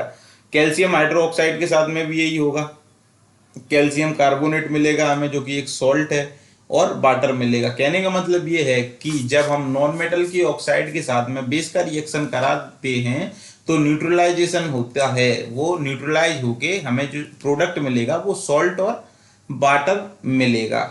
न्यूट्रलाइजेशन रिएक्शन जिसके बारे में अभी हम बात कर रहे थे वो क्या होता है, वो यही होता है, एसिड और बेस जब दोनों को साथ में मिला देंगे तो हमें मिलेगा क्या, सॉल्ट और वाटर। तो an acid neutralise a base, तो इसमें होता क्या है, एसिड क्या करता है, बेस को न्यूट्रलाइज कर देता है, और या फिर कहीं ये दोनों एक दूसरे के साथ में रिएक्ट करके साल्ट और वाटर को बनाते हैं। ठीक है, एसिड और बेस जहां हमने रिएक्शन कराया हमें मिला सॉल्ट और वाटर। तो since the reaction between acid and base both neutralise each other, तो दोनों तरफ बराबर सेनाएं हैं, मान के चलो एक तरफ 5 लोग हैं, दूसरी तरफ भी 5 लोग हैं, सभी बराबर के बॉडी बिल्डर हैं, दोनों लड़ेंगे, क्या होगा, सफाचट हो जाएगा, दोनों खत्म हो जाएंगे। ठीक है, तो इसी प्रकार से इसमें होता है, एसिड और बेस की लड़ाई में कुछ नहीं बचता, दोनों एक दूसरे के साथ बराबर रहते हैं, तो सॉल्ट और वाटर बच जाता है, और इसी प्रोसेस को हम न्यूट्रलाइजेशन रिएक्शन कहते हैं। तो ना एसिड रहेगा ना बेस रहेगा, वो क्या हो जाएगा, न्यूट्रल हो जाएगा। ठीक है, एग्जाम्पल क्या है इसके, जब हमने हाइड्रोक्लोरिक एसिड और सोडियम हाइड्रोक्साइड को आपस में रिएक्ट कराया तो हमें सोडियम क्लोराइड मिला जो कि क्या है, सॉल्ट है, और साथ में पानी तो मिलना ही मिलना है, H2O। इसी प्रकार जब हमने हाइड्रोक्लोरिक एसिड को रिएक्ट कराया कैल्शियम हाइड्रोक्साइड के साथ में तब हमें क्या मिला, कैल्शियम क्लोराइड मिला जो कि क्या है, ये भी एक सॉल्ट है, और साथ में क्या मिला, पानी मिला। तो हम कह सकते हैं ये जो रिएक्शंस हैं इन सब में क्या हुआ, न्यूट्रलाइजेशन रिएक्शन हुआ, क्योंकि यहाँ पे एसिड और बेस दोनों ने रिएक्ट करके क्या बनाया, सॉल्ट और वाटर बनाया। अब हम जो सॉल्ट बना है उसके नेचर के बारे में जान लेते हैं। तो सॉल्ट कई टाइप का होता है, सॉल्ट का जो नेचर है वो एसिडिक भी हो सकता है, बेसिक भी हो सकता है, और न्यूट्रल सॉल्ट भी हो सकता है। तो एसिडिक सॉल्ट्स कौन से होते हैं, तो it is formed when strong acid react with weak base, ये तब बनते हैं जब स्ट्रॉन्ग एसिड जो होंगे वो किसी वीक बेस के साथ में रिएक्ट कराए जाएंगे, तब ये बनाते हैं एसिडिक सॉल्ट। तो as the acid is strong, जब एसिड स्ट्रॉन्ग होगा तो जो स्ट्रॉन्ग करेक्टर होगा वो रिटेन हो जाएगा सॉल्ट में। ठीक है, तो that is why it comes out to be acidic. तो जो स्ट्रॉन्ग कैरेक्टर है साल्ट का, सॉरी जो एसिड का स्ट्रॉन्ग जो करेक्टर है वो साल्ट के अंदर रिटेंड हो जाएगा, और इसी वजह से जो साल्ट बचता है वो कैसा बचेगा, एसिडिक नेचर का बचता है। तो यहाँ HCl का हमने कराया किसी सॉल्ट के साथ में रिएक्शन, CaOH2 के साथ में कराया, कैल्शियम हाइड्रोक्साइड के साथ में कराया तो हमें ये मिला CaCl2, कैल्शियम क्लोराइड। ठीक है, तो ये जो है ये क्या है, एक एसिडिक सॉल्ट है ये। इसी प्रकार बेसिक सॉल्ट कैसे होते हैं, ये तब बनते हैं जब स्ट्रॉन्ग बेस का रिएक्ट कराएंगे हम वीक एसिड के साथ में, इसका जस्ट अपोजिट, तब भी हमें यही वाली चीज देखने को मिलती है, यही कैरेक्टर वहां पे ले होगा कि जो साल्ट होगा, जो स्ट्रॉन्ग नेचर होगा बेस का, वो किस में रिटेंड हो जाएगा, साल्ट में रिटेंड हो जाएगा, और इसी वजह से इनको हम बेसिक सॉल्ट कहते हैं। और जो ये जो न्यूट्रल सॉल्ट है तो इसमें क्या होगा, स्ट्रॉन्ग व्हेन वीक और strong acid and base react with each other, तो ये तब बनेगा जब वीक और स्ट्रॉन्ग एसिड एंड बेस दोनों ही चीजें वीक हैं, ठीक है, ये एक दूसरे से, या दोनों ही चीजें स्ट्रॉन्ग हैं, स्ट्रॉन्ग एसिड है और स्ट्रॉन्ग ही बेस है, या फिर बेस भी वीक है और एसिड भी वीक है, जब ये एक दूसरे से रिएक्ट करेंगे तो ये कैंसिल कर देंगे एक दूसरे को, और बचेगा क्या, न्यूट्रल। तो साल्ट साल्ट बचेगा अपने पास में, पर वो किस में होगा, वो न्यूट्रल कंडीशन में मिलेगा। तो ये तो साल्ट की बात थी, 3 टाइप के होते हैं, क्यों होते हैं ये भी आप समझ गए होंगे। Reaction of acid with metal oxides, तो ये आप पहले से ही जानते हैं कि मेटल ऑक्साइड जो है उसका नेचर कैसा होता है, बेसिक होता है। मेटल ऑक्साइड क्या होता है ये बताने की जरूरत नहीं है मुझे, किसी मेटल का ऑक्सीडाइज हो जाना, ऑक्सीजन से रिएक्शन हो जाना, किसी मेटल का ऑक्सीजन से रिएक्शन कराना, बाद में वो क्या बनेगा, मेटल ऑक्साइड बनाएगा। तो ये इनका जो नेचर होता है मेटल ऑक्साइड का वो बेसिक होता है। तो ये ऐसा क्यों होता है, नहीं सॉरी ये सवाल नहीं कि ऐसा क्यों होता है, वो तो होता ही है basic nature. Thus, when an acid react with metal oxide, तो जब जो एसिड रिएक्ट करेगा मेटल ऑक्साइड से तो वो दोनों एक दूसरे को न्यूट्रलाइज कर देंगे, क्योंकि एसिड का जो नेचर है वो एसिडिक ही है और मेटल ऑक्साइड का जो नेचर है वो बेसिक है। तो एसिड और बेस जो कि हमने पीछे पढ़ा था, दोनों क्या करेंगे, तो ये एक दूसरे को न्यूट्रलाइज कर देंगे। तो इस रिएक्शन में हमें वही देखने को मिलेगा, सॉल्ट और वाटर। तो आपने पढ़ा है न्यूट्रलाइजेशन रिएक्शन, उसमें क्या हुआ था, जब एसिड और बेस आपस में रिएक्ट करते हैं तो क्या बचता है, सॉल्ट बचेगा और वाटर बचेगा। तो यहाँ पे भी वही न्यूट्रलाइजेशन ही हो रहा था देखा जाए तो, और इसीलिए हमें यहाँ सॉल्ट और वाटर बाद में बचता है। एसिड प्लस मेटल ऑक्साइड बचा क्या, सॉल्ट और वाटर। ठीक है, अभी हम यहाँ पे एक एग्जाम्पल देख लेते हैं। तो कैल्शियम जो एक मेटल है और इसकी जो ऑक्साइड है कैल्शियम ऑक्साइड, वो मेटालिक ऑक्साइड होगी। मेटल ऑक्साइड का नेचर कैसा होता है, बेसिक होता है, ये आपने पहले से पता ही है। तो जब कोई एसिड रिएक्ट करेगा किसके साथ में, कैल्शियम ऑक्साइड के साथ में, जो कि बेसिक नेचर की है, इसका हम रिएक्शन कराएंगे हाइड्रोक्लोरिक एसिड से, तो हमें क्या मिलेगा, कैल्शियम क्लोराइड मिलेगा, जो कि क्या है, एक सॉल्ट है। ठीक है, और क्या है ये वाटर, तो हमें मिलना ही मिलना है, न्यूट्रलाइजेशन हुआ है ना इनका, इस वजह से। इसी प्रकार से जब सल्फ्यूरिक एसिड का रिएक्शन हम कराते हैं जिंक ऑक्साइड के साथ में, जिंक एक मेटल है आपको ने पता ही होगा, तो हमें क्या मिल जाता है, जिंक क्लोराइड मिलेगा, जो कि एक सॉल्ट है, मेटल सॉल्ट है, और मिलेगा हमें वाटर। तो हम कह सकते हैं जब कोई एसिड मेटल ऑक्साइड के साथ में रिएक्ट करेगा तो हमें साल्ट और वाटर मिलता है, और इस प्रोसेस में क्या होता है, न्यूट्रलाइजेशन होता है। तो reaction of non metal oxide with base, तो ये हम पहले भी देख चुके हैं। नॉन मेटल ऑक्साइड जो है वो एसिडिक नेचर की होती है, ये हम पहले पढ़ ही चुके हैं, तो इसमें कोई ऐसी बात नहीं है। जानने वाली चीज ये है रिएक्शन ऑफ एसिड और रिएक्शन ऑफ बेस। तो ये हम एक बार क्विक रिवीजन कर लेते हैं। तो एसिड और मेटल कार्बोनेट जब मिलेगा तब भी हमें सॉल्ट और CO2 और वाटर मिलता है। एसिड और मेटल मिलेंगे तो सॉल्ट और H2 मिलेगा। एसिड मेटल हाइड्रोजन कार्बोनेट मिलेगा तो सॉल्ट CO2 और H2O मिलेगा। एसिड और मेटलिक ऑक्साइड का रिएक्शन होगा तो क्या मिलेगा, सॉल्ट और H2O मिलेगा। और एसिड और बेस मिलेंगे तो सॉल्ट और H2O मिलेगा। इसी प्रकार जब ये रिएक्शन बेस के साथ में होते हैं तो बेस और मेटल साल्ट H2, बेस और मेटल कार्बोनेट नो रिएक्शन, कोई रिएक्शन नहीं होगा। आपने ये याद रखना है, बेस का अगर हम मेटल कार्बोनेट से रिएक्शन कराएंगे तो रिएक्शन होगा ही नहीं। बेस का मेटल हाइड्रोजन से कराएंगे तो भी नहीं होगा। तो बेस का एसिड से कराएंगे तो साल्ट और H2O मिलेगा, और बेस का नॉन मेटल ऑक्साइड से कराएंगे तब भी हमें साल्ट और H2O मिलता है। अब ये देख लेते हैं कि जो सभी बेस हैं उनमें कॉमन क्या है। तो कॉमन एक तो पहली बात तो ये है कि इनके पास में हाइड्रोक्साइड आयन है, जो कि ये वाटर में डिसोसिएट करते हैं। तो ये इसी के लिए रिस्पॉन्सिबल है, ये इनको बेसिक बनाता है, इनका जो बिहेवियर है वो बेसिक बनाता है। इनका ये डिसोसिएट जो ये हाइड्रोक्साइड आयन को करते हैं, इनका ये नेचर, ये बिहेवियर इनको बनाता है बेसिक। एग्जाम्पल के लिए हम देख लेते हैं, जब हमने सोडियम हाइड्रोक्साइड जो कि एक स्ट्रॉन्ग बेस है, इसको हमने पानी में डाला तो क्या मिला, सोडियम आयन मिला। ठीक है, N+ और हाइड्रोक्साइड आयन मिले, तो ये दो चीजें हमें मिलती हैं जब हम बेस को पानी में डालते हैं। और इसी प्रकार जब हमने पोटेशियम हाइड्रोक्साइड, ये भी एक स्ट्रॉन्ग बेस है, इसको डाला तो हमें क्या मिला, पोटेशियम आयन मिले। तो यहाँ पे भी वही कंडीशन है, यहाँ पे ये हाइड्रोक्साइड आयन और यहाँ पे पोटेशियम आयन। तो ये बेस जो है वो अपना कैरेक्टर इसी प्रकार दिखाते हैं। कैसे दिखाते हैं, डिसोसिएशन ऑफ हाइड्रोक्साइड आयंस से। तो ये वाटर में अपने हाइड्रोक्साइड का डिसोसिएशन करते हैं बेस, सभी बेस ऐसा करते हैं, और ये जो प्रॉपर्टी है वो आपको सारे बेस के अंदर कॉमन मिलेगी। न्यूट्रलाइजेशन रिएक्शन, इसको हम एक बार और समझ लेते हैं।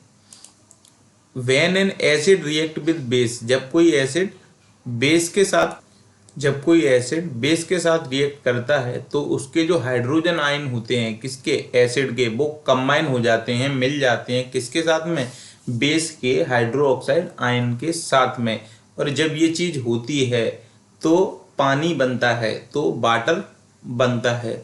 तो ये जो आयंस हैं, चाहे वो बेस के हों या एसिड के हों, जब ये आपस में मिल जाते हैं तो ये वाटर बनाते हैं, बजाय किसके ये फ्री घूमे, एक मतलब एक दूसरे से कंबाइंड ना हो, तो कह सकते हैं कि ये न्यूट्रलाइज करते हैं एक। तो ये देखिए आप, हाइड्रोक्साइड आयन है OH माइनस, और ये हाइड्रोजन आयन है एसिड वाला H प्लस, ये बेस का है और ये एसिड का है, और दोनों ने मिलके क्या बनाया, वाटर।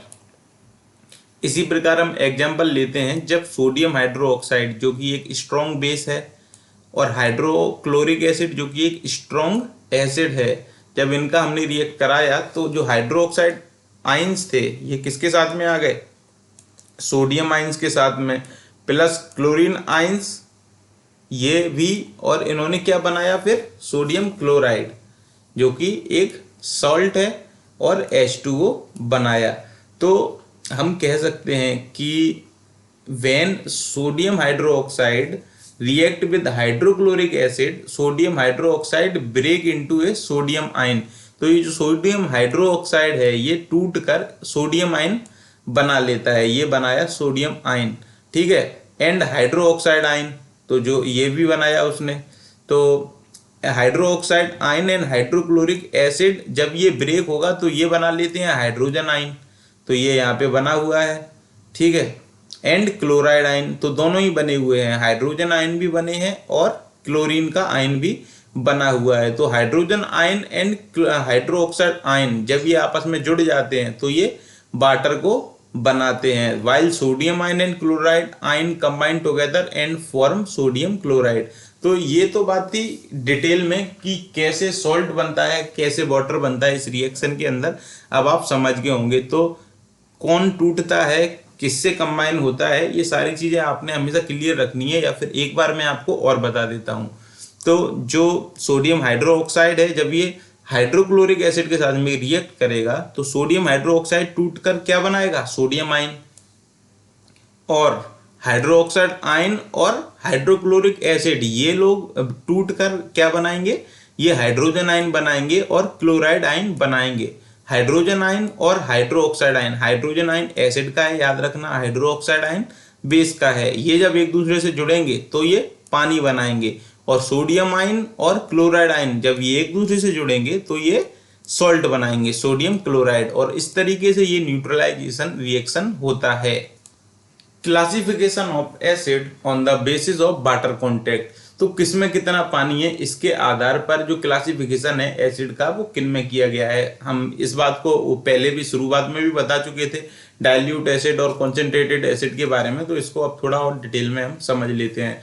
डाइल्यूट एसिड क्या होते हैं, ऐसे एसिड जिनके पास में पानी का अमाउंट ज़्यादा है और लेस साल्ट कंटेंट और they are quite strong, sorry, तो dilute acid is the acid that has more amount of water. Dilute acid में क्या होता है, पानी का अमाउंट ज्यादा होता है और इसमें साल्ट का जो कंटेंट है वो कम मिलेगा, और ये बहुत ज्यादा स्ट्रॉन्ग नहीं होते। कौन से, डाइल्यूट एसिड, क्योंकि यहाँ पे पानी का अमाउंट ज्यादा है।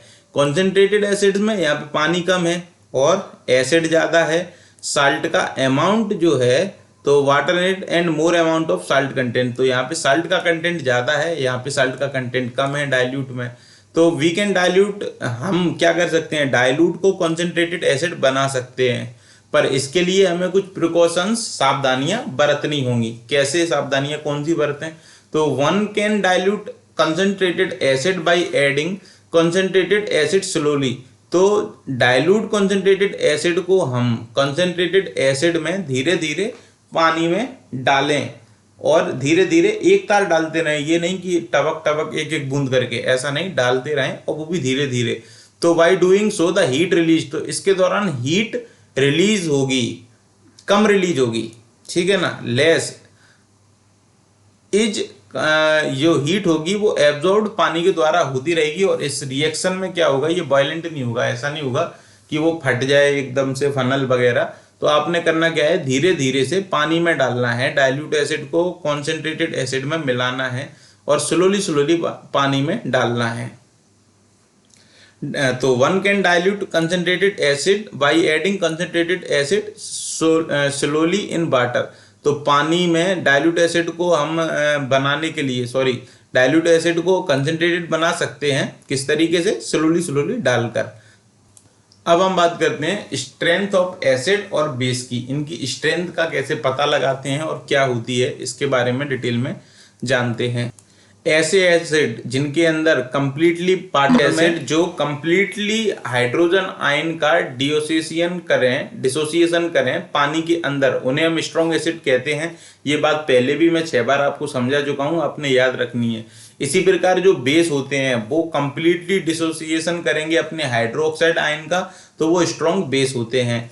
ठीक है। मिनरल एसिड जैसे कि हाइड्रोक्लोरिक एसिड, सल्फ्यूरिक एसिड और नाइट्रिक एसिड, ये सब हैं, ये हाइड्रोजन आयन पूरी तरीके से डिसोसिएट करते हैं पानी के अंदर, और इसी वजह से इनको स्ट्रॉन्ग एसिड में रखा जाता है, और ये इनऑर्गेनिक एसिड भी कहलाते हैं।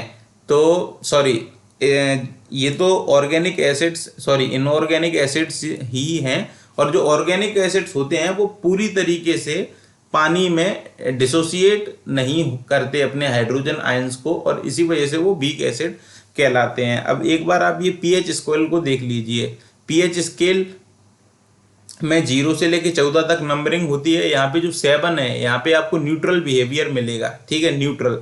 और 7 के पीछे जाओगे 0 तक, तो यहाँ पे आपने एसिडिक नेचर मिलेगा। जितना पीछे जाओगे उतना ज़्यादा स्ट्रॉन्ग एसिड मिलेगा, जितना आगे आओगे उतना ज़्यादा वीक एसिड मिलेगा।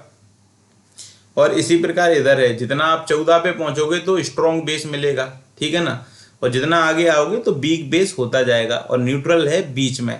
तो यहाँ नीचे लिखा भी है इंक्रीजिंग हाइड्रोजन, हाइड्रोजन इंक्रीज होते जाएंगे आप जितना इधर जाओगे, हाइड्रोजन की जो आयंस हैं वो इंक्रीज होंगे, और इधर हाइड्रोक्साइड आयंस इंक्रीज होते जाएंगे जितना आप आगे चलते जाओगे।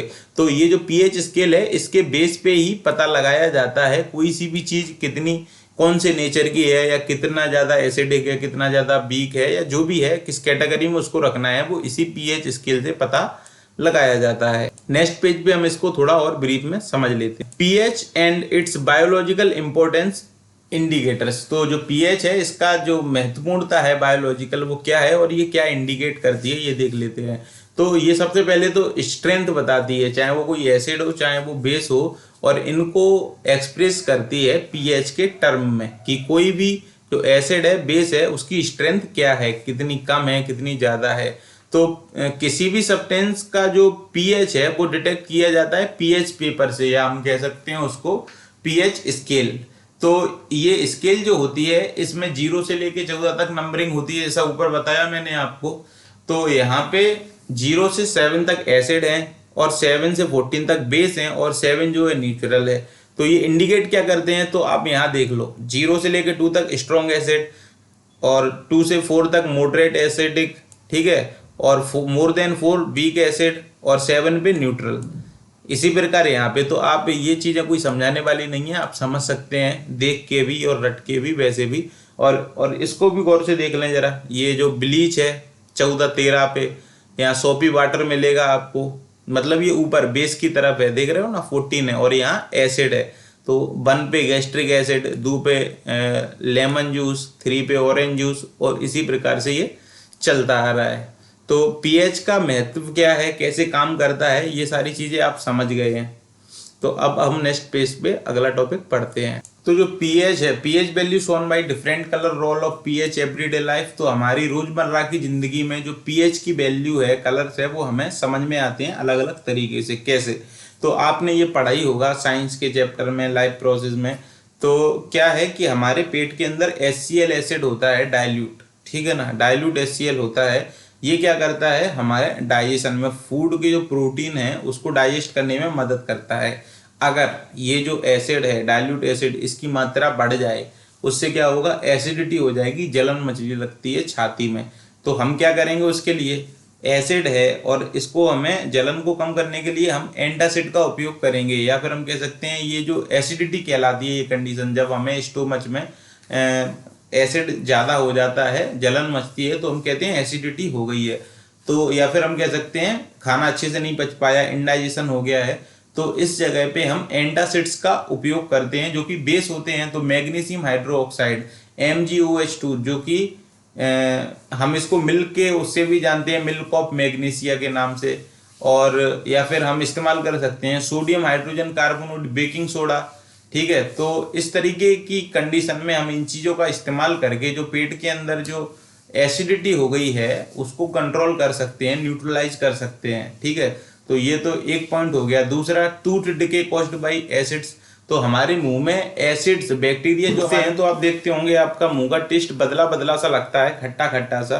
तो वो असल में होता ये है कि हमारे माउथ के अंदर कुछ बैक्टीरिया पनप जाते हैं जो कि हमारे मुंह का पीएच जो है वो घटा देते हैं, एसिडिक कर देते हैं।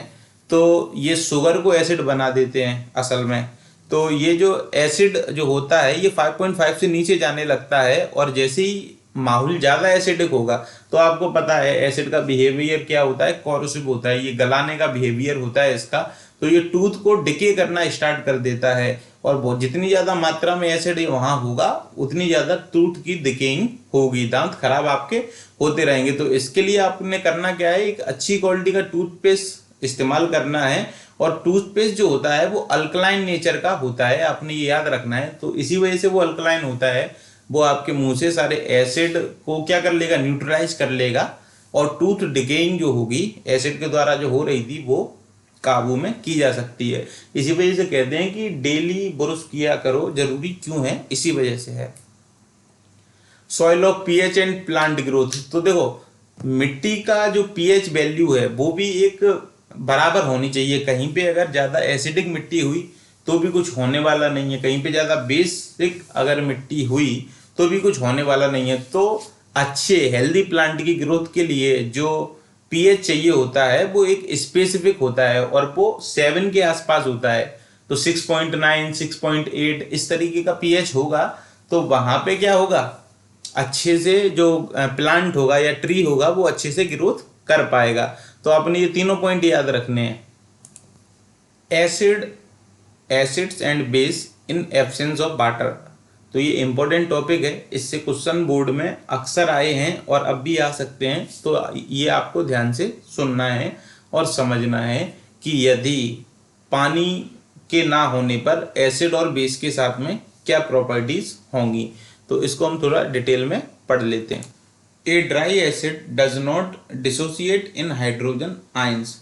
तो एक सूखा एसिड जो होता है वो हाइड्रोजन आयंस में डिसोसिएट नहीं होता। तो इसी के लिए हमें देखो हाइड्रोजन आयंस को, किसी भी एसिड में हाइड्रोजन आयंस को डिसोसिएट करने के लिए चाहिए होता है पानी। तो जब हम इसको पानी में घुमाएंगे, मिलाएंगे, तभी ये अपना एसिडिक बिहेवियर शो करेगा। एग्जाम्पल के लिए अगर हम सूखा हाइड्रोक्लोरिक एसिड लें गैस के तौर पे, गैस में ही लेंगे, जाहिर सी बात सूखा है तो ये जो ब्लू लिटमस पेपर होता है उसका जो कलर है वो रेड में नहीं चेंज होगा। क्यों नहीं होगा, ऐसा ही क्वेश्चन होता है। तो कि ये क्यों नहीं होता चेंज, तो आपने ये बता देना इस वजह से नहीं होता है क्योंकि जो सूखा हुआ एसिड होता है ये जाहिर सी बात है ये अपने हाइड्रोजन आयन को डिसोसिएट नहीं कर पाता है, और इसी वजह से जो ब्लू लिटमस पेपर होता है वो रेड में टर्न नहीं होता है। और यही कारण है कि जब कहीं पे सूखा एसिड होता है, ड्राई एसिड होता है, तो वहां पे हम गीले मॉइस्ट लिटमस पेपर का उपयोग करते हैं चेक करने के लिए कि जो भी चीज है उसका बिहेवियर बेसिक है या एसिडिक है। जो गैस है उसका बिहेवियर गैस ही होगा, ठीक है ना। तो उसका बिहेवियर एसिड है या बेस कैरेक्टर का है। इसी प्रकार रूम टेम्परेचर पे सोडियम हाइड्रोक्साइड जो कि स्ट्रॉन्ग बेस है ये सॉलिड फॉर्म में होता है रूम टेम्परेचर पे, ठीक है ना। तो अभी अब जब ये सॉलिड फॉर्म में है तो ये अपने हाइड्रोक्साइड आयंस को डिसोसिएट नहीं करेगा। तो ये तभी अपना बेसिक बिहेवियर दिखाएगा जब इसको हम पानी में घोलेंगे। तो ये बातें आपने याद रखनी है। अब हम बात करते हैं effect of pH on animals and plant. PH का इफेक्ट एनिमल और प्लांट पे क्या होता है। तो एसिड रेन के बारे में आप शुरू से सुनते आ रहे होंगे। तो इसका जो पीएच होता है वो 5 से 6 होता है और ये हाईली एसिडिक माना जाता है। और इसके कारण से बहुत सारे जो फॉरेस्ट हैं और बहुत सारे प्लांट्स को काफ़ी ज़्यादा प्रभाव होता है, ठीक है ना। ओशन और लेक्स इफेक्ट होते हैं। वहाँ रहने वाले, मान लो कहीं भी एक तालाब है अच्छा खासा, उस तालाब का जो पानी है वो न्यूट्रल है, समथिंग समथिंग अच्छा है वहाँ के रहने वाले जीव जंतुओं के लिए, मछलियों के लिए। बारिश हुई, बारिश जो हुई वो एसिडिक रेन हुई, तो वहाँ वो पानी उस तालाब में गया जिससे उसका जो पीएच था वो काफ़ी ज़्यादा घट गया, एसिडिक हो गया, और उससे वहाँ की जो मछलियाँ थी, जो भी जनजीवन था, मारे जाएंगे और पूरा इकोसिस्टम तबाह हो जाता है। तो हमें एसिड रेन को कम करने के लिए चाहिए कि हम कार्बन डाइऑक्साइड का बहुत कम उत्सर्जन करें, प्रदूषण को ज़्यादा से ज़्यादा कम करें। तो ये सारी चीज़ें हमें ध्यान में देनी चाहिए। एसिड रेन जब होती है तो इससे पत्तियों पर बहुत ज़्यादा नुकसान होता है। पेड़ की जो पत्तियां होती हैं वो पूरी तरीके से झड़ जाती हैं, क्योंकि ये बहुत ही कोमल होती हैं, और एसिड आपको पता है कोरोसिव नेचर का होता है, पूरा गला देता है उनको। स्टेम स्टेम बच जाता है, पत्तियां पत्तियां सारी चली जाएंगी, और पत्तियां एक बार चली गई तो आप समझ लो फोटोसिंथेसिस कौन करता है, पत्तियां करवाती हैं। स्टेम का तो कोई इतना ज़्यादा खास महत्व होता नहीं है। तो इसी वजह से काफ़ी ज़्यादा ये लॉस होता है एसिड रेन से। तो ये एक पॉइंट आ सकता है मे बी, पर आपने समझ लिया तो अब कोई दिक्कत है नहीं है इसमें। तो एसिड और बेस के बाद बात आती है सॉल्ट्स की। तो सॉल्ट्स क्या हैं? तो salt are the ionic compound. ये क्या है? आयोनिक कंपाउंड है, क्योंकि आपने पता है ये आयंस से मिलके बनते हैं। हाइड्रोक्साइड आयंस और हाइड्रोजन आयंस से मिलकर ये बनते हैं। तो ये कब बनते हैं? जब न्यूट्रलाइजेशन होता है, जैसा कि हमने पीछे पढ़ा, एसिड और बेस का रिएक्शन होगा तभी ये साल्ट बनेगा। साल्ट्स जो होते हैं वो इलेक्ट्रिकली न्यूट्रल होते हैं, ठीक है ना। तो there are number of salt, तो कई तरीके के सॉल्ट होते हैं, पर सोडियम क्लोराइड जो है ये सबसे ज़्यादा यूजेबल सॉल्ट है। सोडियम क्लोराइड को हम टेबल सॉल्ट या कॉमन सॉल्ट के नाम से भी जानते हैं। Sodium chloride is use to enhance the taste of food, और यही वो नमक है जिसका इस्तेमाल हम खाने में स्वाद के लिए करते हैं। नमक स्वाद अनुसार, ये आपने सुना ही होगा। तो हम अब इसके बारे में कुछ और चीज़ें जान लेते हैं, वो नेक्स्ट पेज पे, पर पहले हम जानते हैं कैरेक्टरिस्टिक ऑफ सॉल्ट्स के बारे में। तो जितने भी सॉल्ट्स होते हैं वो क्रिस्टलाइन होते हैं, क्रिस्टल टाइप के होते हैं और सॉलिड होते हैं, जैसा कि आप देख पा रहे हैं। तो ये ट्रांसपेरेंट भी हो सकते हैं और ओपेक्यू भी हो सकते हैं। ओपेक्यू मतलब ऐसी चीज जो ट्रांसपेरेंट ना हो, जो अपनी परछाई बनाए वो ओपेक्यू है, और जो परछाई ना बनाए ट्रांसपेरेंट है, उसके अंदर से लाइट रे गुजर जाए वो ट्रांसपेरेंट है। और ओपेक्यू कौन सा है? जिसके अंदर से लाइट ना गुजर सके तो वो अपनी परछाई बना लेता है, शैडो बना लेता है। तो ये दोनों ही तरीके के हो सकते हैं। ज्यादातर जो साल्ट होते हैं वो वाटर में सॉल्युबल होते हैं। तो solution of the salt conduct electricity in the molten state. तो जो साल्ट का जो सॉल्यूशन है, अगर ये किस स्टेट में है? मोल्टन स्टेट में है, पिघली हुई अवस्था में, तो ये इलेक्ट्रिसिटी को कंडक्ट करेगा। और यदि ये ऐसी अवस्था में नहीं है, मोल्टन स्टेट में नहीं है, तो ये इलेक्ट्रिसिटी को कंडक्ट नहीं करेगा। तो द सॉल्ट में भी, सॉल्ट खट्टा भी हो सकता है, मीठा भी हो सकता है, बिटर भी हो सकता है, और कई तरीके के स्वाद का हो सकता है। कोई मतलब बेसिकली तो ये सॉल्टी तो होगा ही, ठीक है ना। बाकी की चीज़ें एक्सेप्शनेबल हैं। और न्यूट्रल जो साल्ट होता है वो ऑर्डरलेस होता है। साल्ट कैन मतलब ऑर्डरलेस मतलब इसका कोई खास टेस्ट नहीं होता। तो सॉल्ट कैन बी कलरलेस और कलर्ड। तो सॉल्ट कलरलेस भी होते हैं और कलर्ड भी होते हैं। Family of salts. Salt having common acidic basic acidic और basic radicals are said to belong to the same family. तो एग्जाम्पल हम देखते हैं, sodium chloride NaCl and calcium chloride. तो ये जो क्लोराइड क्लोराइड है, जो Cl और Cl है, इससे हम कह सकते हैं ये जो सॉल्ट है वो क्लोराइड फैमिली का है। इसी प्रकार कैल्शियम क्लोराइड और कैल्शियम सल्फेट, हम कह सकते हैं कि ये जो सॉल्ट है वो कैल्शियम फैमिली से है। जिंक क्लोराइड, जिंक सल्फेट, तो सॉल्ट किस फैमिली से है? जिंक फैमिली से है। तो ये चीज़ें कॉमन सेंस से भी आप समझ सकते हैं। तो सॉल्ट के 3 नेचर देख लेते हैं, न्यूट्रल, एसिडिक और बेसिक सॉल्ट्स। ये हम पहले भी समझ चुके हैं कैसे क्या होता है, तो इसके बारे में आपको बताने की आवश्यकता इतनी ज़्यादा है नहीं है। फिर भी हम एक रैपिड रिकैप देख लेते हैं। तो जब एक स्ट्रॉन्ग एसिड रिएक्ट करता है बेस के साथ में, तो ये क्या करेगा? फुली न्यूट्रलाइज कर देगा एसिड को। तो इस एक्शन के कारण जो एसिड सॉल्ट बनेगा, तो ये भी हम पहले देख ही चुके थे। तो अब हम पीएच वैल्यू ऑफ सॉल्ट की बात करते हैं। न्यूट्रल जो साल्ट होगा उसमें जो पीएच वैल्यू होगी वो कितनी मिलेगी, ऑलमोस्ट 7 ही मिलेगी, क्योंकि वो न्यूट्रल है। एसिडिक साल्ट में 7 से कम मिलेगी और बेसिक सॉल्ट में 7 से ज़्यादा मिलेगी। कॉमन सेंस वाली चीज़ें हैं ये, तो इसमें इतना ज़्यादा दिमाग लगाना नहीं है आपको। हम बात करते हैं वाटर ऑफ क्रिस्टलाइजेशन, ये एक प्रतिक्रिया है। तो बहुत सारे साल्ट होते हैं जिनके अंदर वाटर मॉलिक्यूल्स, वाटर मौजूद होता है, वाटर के जो मॉलिक्यूल्स हैं वो मौजूद होते हैं, और इन साल्ट्स को हम हाइड्रेटेड साल्ट भी कहते हैं, क्योंकि इनके अंदर जो वाटर के मॉलिक्यूल्स हैं वो मौजूद होते हैं। तो water molecule present in salt is known as water of crystallisation.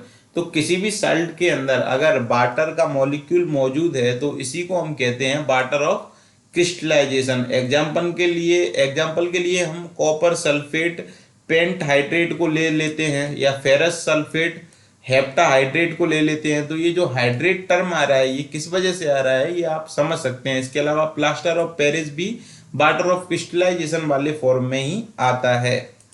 अब हम बात करते हैं एसिड बेस के जो इंडिकेटर्स हैं बताने वाले। तो ये बेसिकली 3 टाइप के होते हैं। इंडिकेटर क्या है, ये एक ऐसे सब्सटेंस है, ये अपने कलर या स्मेल को चेंज कर देते हैं जब ये डिफरेंट नेचर की चीज़ों से रिएक्ट करते हैं या इनको मिलाया जाता है, जैसे कि एसिड है और बेस है। तो ये 3 टाइप के होते हैं। पहले तो नेचुरल इंडिकेटर्स, जिनके बारे में मैंने आपको बताया था कि इसमें लिचन्स हैं, ऐसी चीज़ें जो नेचुरल हैं, जो नेचुरल से मिलती हैं। तो टर्मरिक है, तो या और भी बहुत सारी चीज़ें हैं नेचुरल इंडिकेटर में, आप देख सकते हो। इसमें प्लांट है नेचर में कई सारे, लिटमस है, रेड कैबेज की जो लीव्स होती हैं उनसे भी आप पता लगा सकते हो। ये कलर बदलेगी, जब आप एसिड के पास ले जाओगे कुछ और होगा, बेस के पास ले जाओगे कुछ और होगा। तो इंडिकेट करती हैं कि जिसको जो चीज़ है, जो सब्सटेंस है, जो केमिकल है या जो भी कुछ है, उसका नेचर क्या है, बेसिक है या एसिडिक है। और एक और है फ्लोवर ऑफ हाइड्रेंगिया प्लांट और हल्दी, टर्मरिक। तो टर्मरिक से लेके आपने घर पे भी देखा होगा, अगर आप तिलक लगाते हैं तो वो बहुत ज़्यादा लाल होता है। तो घर पे लोग क्या करते हैं कि उसमें सर्फ डाल लेते हैं या नींबू डाल लेते हैं। सर्फ अगर डालेंगे तो भी बहुत ज़्यादा लाल हो जाता है, आपने देखा होगा। या बेसिकली नींबू भी डाल लोगे तो वो कलर बदल जाएगा, क्योंकि वो इंडिकेट करता है। इसी प्रकार दूसरे जो हैं वो सिंथेटिक इंडिकेटर्स हैं। इसमें ये केमिकल सब्सटेंसेस होते हैं, और इसके एग्जांपल मिथाइल ऑरेंज है। असल में ये ऑरेंज कलर का होता ही है, और ये अपना कलर बदलता है जैसे ही वो किसी के टच में आएगा, एसिड या बेस के टच में। और ऑल्फैक्टरी इंडिकेटर्स में ये डिफरेंट ऑर्डर के होते हैं, और अलग एसिड और बेस में अपना अलग अलग ऑर्डर ये दिखाते हैं। तो आपने ये याद रखना है कि जो इंडिकेटर हैं ये 3 टाइप के होते हैं। तो नेचुरल इंडिकेटर की बात करें तो इसमें हम टर्मरिक पे आते हैं सीधा। या लिटमस की बात करें तो मैंने आपको बताया कि लिटमस कहाँ से लिया जाता है, लिचन से लिया जाता है, जो पर्पल कलर का होता है, पहले भी बता चुका हूँ। तो सीधा हल्दी पे आते हैं, टर्मरिक। ये येलो कलर की होती है, और ये टर्मरिक सॉल्यूशन और पेपर टर्न रेडिश ब्राउन, ये रेडिश ब्राउन कलर का हो जाएगा जब ये किसी बेस के टच में आएगा। और जब ये एसिड के टच में आएगा, it does not change colour with acid. तो एसिड के टच में आएगा तो कोई कलर चेंज नहीं होगा। इसी वजह से इसमें अगर आप हल्दी में सर्फ डालेंगे, तिलक लगाते टाइम महिलाएं घर में उसमें डिटर्जेंट डाल लेती हैं थोड़ा सा, तो बहुत ज़्यादा वो वैसा अच्छा कलर लगता है। जो प्रक्रिया है वो इसी वजह से होती है। तो हम बात करें सिंथेटिक इंडिकेटर में मिथाइल ऑरेंज की, तो ये इसका कलर जो होता है वो ऑरेंज होता है। ये रेड कलर में बदल जाता है जब एसिड के टच में आता है, और येलो कलर में बदल जाएगा जब ये बेस के टच में आता है। इसके अलावा ऑल्फैक्टरी इंडिकेटर्स की बात करें हम, तो इसमें जो है which change their substances which change their smell when mixed with acid और बेस। तो सब्सटेंसेस कुछ ऐसे हैं जो कि अपनी स्मेल को बदल लेते हैं जब उन्हें एसिड और बेस के साथ में मिलाया जाता है, उन्हें ही हम कहते हैं ऑल्फैक्टरी इंडिकेटर्स। तो इसमें ऑनियन है, वनीला है, क्लोव है। एसिड में डालोगे अलग स्मेल मिलेगी, और वैसे डालोगे बेस में डालोगे अलग स्मेल मिलेगी। ऑनियन में डालोगे पेस्ट और juice of onion loses it smell, तो इसकी स्मेल चली जाएगी जब ये बेस में मिलाया जाएगा, और जब ये एसिड में मिलाया जाएगा तो इसकी स्मेल में कोई बदलाव नहीं होगा। तो इसी वजह से इनको ऑल्फैक्टरी इंडिकेटर्स की श्रेणी में रखा गया है। अब हम बात करते हैं uses of acid and base. तो इनके यूज क्या हैं। सल्फ्यूरिक एसिड का यूज किया जाता है फर्टिलाइजर बनाने में, डाई बनाने में, केमिकल केमिकल्स बनाने में, प्लास्टिक बनाने में, फाइबर, डिटर्जेंट और धमाकेदार एक्सप्लोजिव बनाने में और कार की बैटरी बनाने में सल्फ्यूरिक एसिड, जो कि एक स्ट्रॉन्ग एसिड है, इसका इस्तेमाल किया जाता है। इसी प्रकार नाइट्रिक एसिड का यूज भी फर्टिलाइजर बनाने में और एक्सप्लोजिव बनाने में किया जाता है, और यही सब चीजें बनाने में किया जाता है। हाइड्रोक्लोरिक एसिड का भी इस्तेमाल डाई बनाने में, टेक्सटाइल इंडस्ट्री में, removing metal oxide films from steel object. तो मेटल ऑक्साइड की ऊपर से फिल्म उतारने के लिए स्टील ऑब्जेक्ट के ऊपर से, उसमें हाइड्रोक्लोरिक एसिड का इस्तेमाल किया जाता है। सोडियम हाइड्रो ऑक्साइड जो कि एक बेस है, इसका इस्तेमाल साबुन और पेपर फाइबर बनाने के लिए किया जाता है। कैल्शियम हाइड्रो ऑक्साइड जो कि बेस है, इसका इस्तेमाल ब्लीचिंग पाउडर बनाने के लिए किया जाता है। अब हम बात करते हैं corrosive nature of acid and base. तो ये जो कोरोसिव नेचर है एसिड बेस का, वो क्या है, कैसे है, ये समझते हैं। Acid and bases are corrosive in nature, ये आपने याद रखना है। एसिड और बेस दोनों ही कैसे नेचर के होते हैं, कोरोसिव नेचर के होते हैं, हानि पहुंचाएंगे ये आपको। आपको कोई चीज सबसे बेटर चाहिए तो वो आपको न्यूट्रल पे मिलेगी, तो दे डैमेज, ये डैमेज करते हैं, डिस्ट्रॉय करते हैं चीजों को जो भी इनके टच में आता है, कुछ भी हो XYZ। तो strong acid and base are more corrosive, जो स्ट्रॉन्ग एसिड या फिर स्ट्रॉन्ग बेस हैं ये बहुत ज्यादा कोरोसिव होते हैं, जबकि वीक एसिड और बेस इतने ज्यादा कोरोसिव नेचर के नहीं होते। तो स्पेशली कंसंट्रेटेड एसिड और बेस बहुत ज्यादा कोरोसिव होते हैं, क्योंकि वहां पे आपको पता ही है वहां पे पानी कम है और मटेरियल ज्यादा है।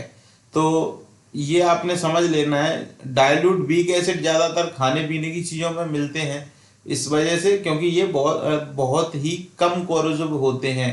पर कॉन्सेंट्रेटेड वीक एसिड और बेसिस, और कॉन्सेंट्रेटेड वीक एसिड और बेस जो होते हैं उनका नेचर कोरोसिव होता है, जबकि खाने पीने वाली चीजों का जो होता है एसिड या बेस, वो कोरोसिव नेचर का नहीं होता है। होता भी है तो मामूली, ना के बराबर। कुछ इंपॉर्टेंट केमिकल कंपाउंड्स हैं, हम उनके बारे में समझ लेते हैं। सबसे पहले बात करते हैं कॉमन साल्ट की, जिसका इस्तेमाल हम खाने पीने के लिए भी करते हैं, सोडियम क्लोराइड की। तो इसके बारे में जरूरी तथ्य थे वो हम पहले भी जान चुके हैं, एक बार फिर से जान लेते हैं। इसको हम कॉमन साल्ट और टेबल साल्ट के नाम से भी जानते हैं। इसके अलावा it is formed after the reaction between, ये कब मिलता है, सोडियम हाइड्रोक्साइड और हाइड्रोक्लोरिक एसिड के रिएक्शन के बाद में हमें मिलता है। यह एक न्यूट्रल साल्ट है, इसी वजह से इसका उपयोग हम खाने पीने के लिए करते हैं, और इसकी जो पीएच वैल्यू है वो 7 होती है या 6.9 बिल्कुल वहीं पे टिकी हुई होती है, और इस वजह से ही हम इसका इस्तेमाल खाने के लिए कर पाते हैं। दूसरा सोडियम हाइड्रोक्साइड, सोडियम हाइड्रोक्साइड जो है एक स्ट्रॉन्ग बेस है, और इसको हम कॉस्टिक सोडा के नाम से भी जानते हैं। इसको जो निकालने की प्रक्रिया है वो इलेक्ट्रोलाइटिक डिकम्पोजिशन है। इसके मेटल एंड नॉन मेटल में आपने ये पढ़ा होगा, नहीं पढ़ा तो मैं आपको लिंक प्रोवाइड करा दूंगा, उसको आप पढ़ लोगे तो भी समझ में आ जाएगा। अभी मैं आपको बता देता हूँ, उतना ज़्यादा डीप में नहीं, पर फिर भी समझ में आ जाएगा। इसमें क्या होता है कि एक बीकर अपन ले लेते हैं मान के चलो, और उस बीकर में क्या होगा, एक एनोड एक कैथोड होगा, माइनस प्लस वाले 2 रॉडें होंगी, ठीक है ना, और ऊपर एक बैटरी लगा दी जाएगी। बैटरी से जैसे ही करंट पास होगा तब ये होता है डिकम्पोजिशन, ठीक है। तो नीचे जो बीकर है उसमें अपना सॉल्यूशन भरा हुआ होता है, सोडियम क्लोराइड बोलते हैं जिसको, इसका सॉल्यूशन भरा हुआ है, इसको ब्राइन बोलते हैं हम।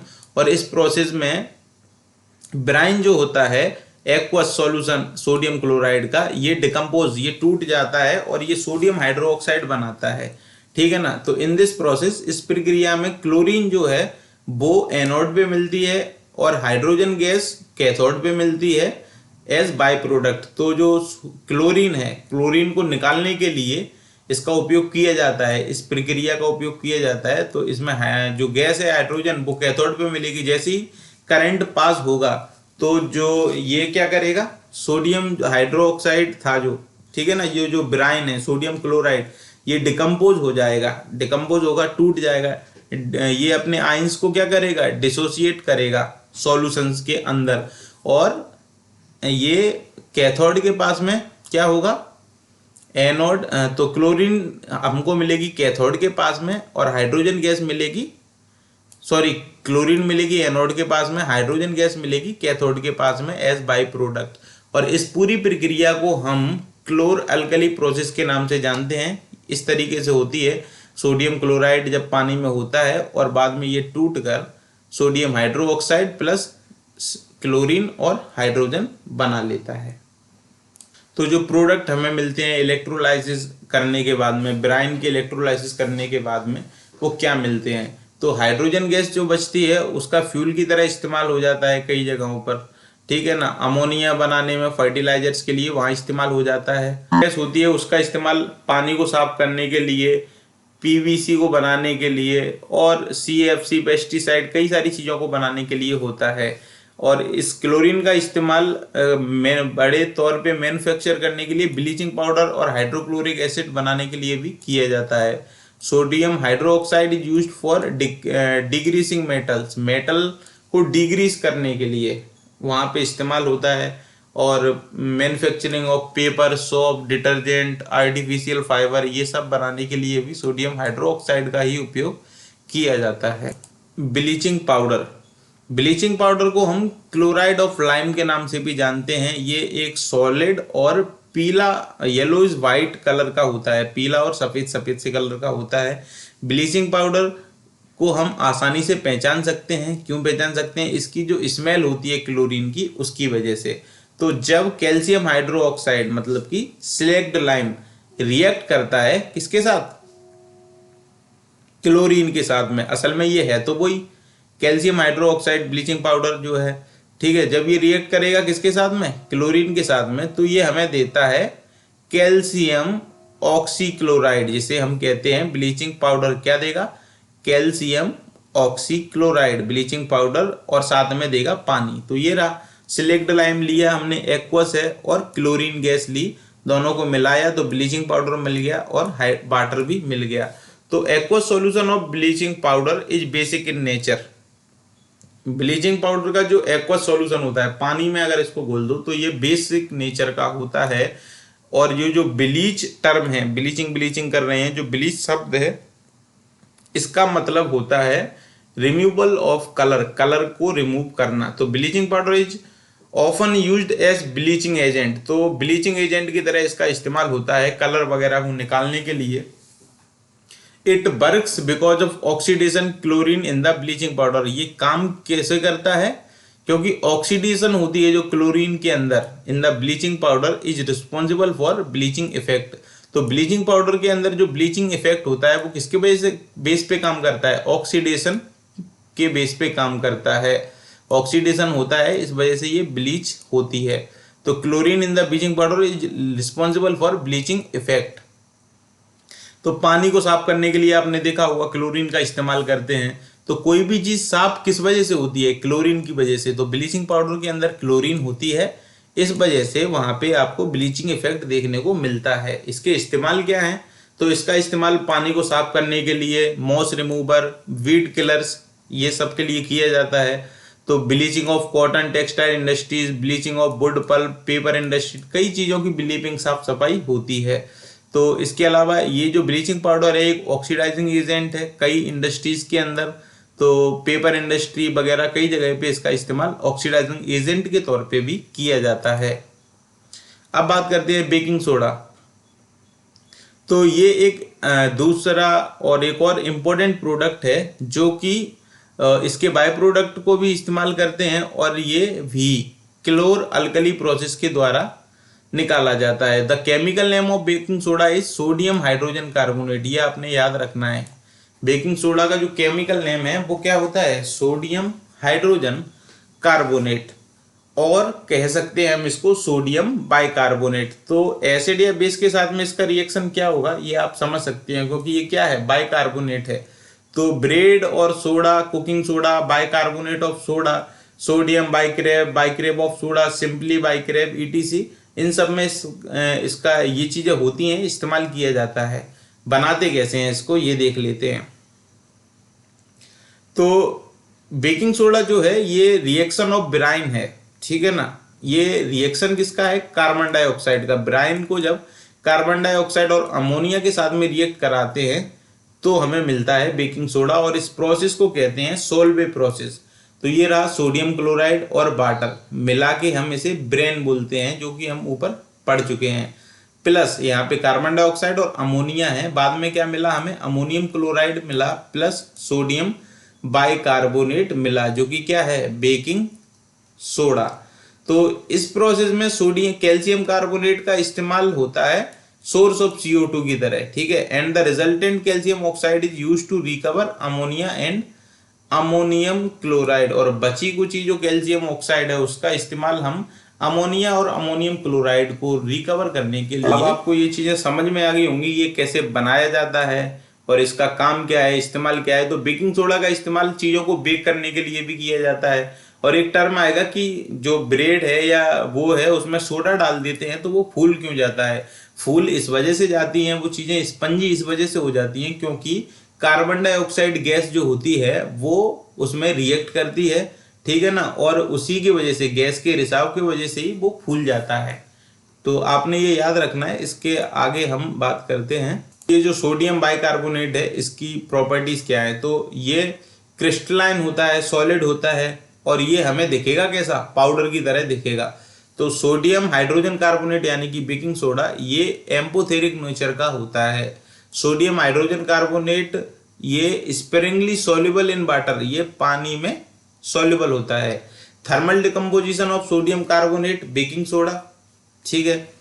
तो when baking soda is heated, जब इसको गर्म किया जाएगा बेकिंग सोडा को, तो ये डिकम्पोज हो जाएगा किसमें, सोडियम कार्बोनेट में और कार्बन डाइऑक्साइड और वाटर में। मतलब डिकम्पोजिशन इसका जो है वो इस तरीके से होगा, सोडियम कार्बोनेट और कार्बन डाइऑक्साइड और water. Sodium carbonate formed after thermal decomposition, और ये बनेगा कैसे, थर्मल डिकम्पोजिशन से of sodium hydrogen carbonate decomposes into sodium oxide and carbon dioxide on further heating. तो जब हम उनको गर्म करेंगे तो हमें वापस से ये चीज मिल जाएगी, सोडियम कार्बोनेट और CO2। तो इसके अलावा ये जो रिएक्शन है इसको हम डिहाइड्रेशन रिएक्शन के नाम से जानते हैं। Use of baking soda, baking soda के यूज कई सारे हैं। इसका इस्तेमाल कुकिंग पर्पज से किया जाता है क्योंकि इसमें कार्बन डाइऑक्साइड, जो मैंने आपको बताया, इट प्रोड्यूस कार्बन डाइऑक्साइड, जो कि जो बैटर होता है कोई भी चीज का, उसको बेकरी एकरी में ब्रेड बनाने के लिए या केक बनाने के लिए उसको स्पॉन्जी बना देता है। क्यों बना देता है, क्योंकि बेकिंग सोडा प्रोड्यूस करता है कार्बन डाइऑक्साइड, ठीक है। तो बेकिंग सोडा का इस्तेमाल एंटासिड के रूप में भी किया जाता है, एसिडिटी हो जाए तो आप इसका उपयोग कर सकते हैं। बेकिंग सोडा का इस्तेमाल टूथपेस्ट में किया जाता है जिससे दांत साफ और चमकते हुए और प्लेक फ्री रहें। बेकिंग सोडा का इस्तेमाल क्लींजिंग ऑफ ऑर्नामेंट्स, जो सिल्वर की जो चीजें होती हैं उनकी साफ सफाई के लिए भी किया जाता है।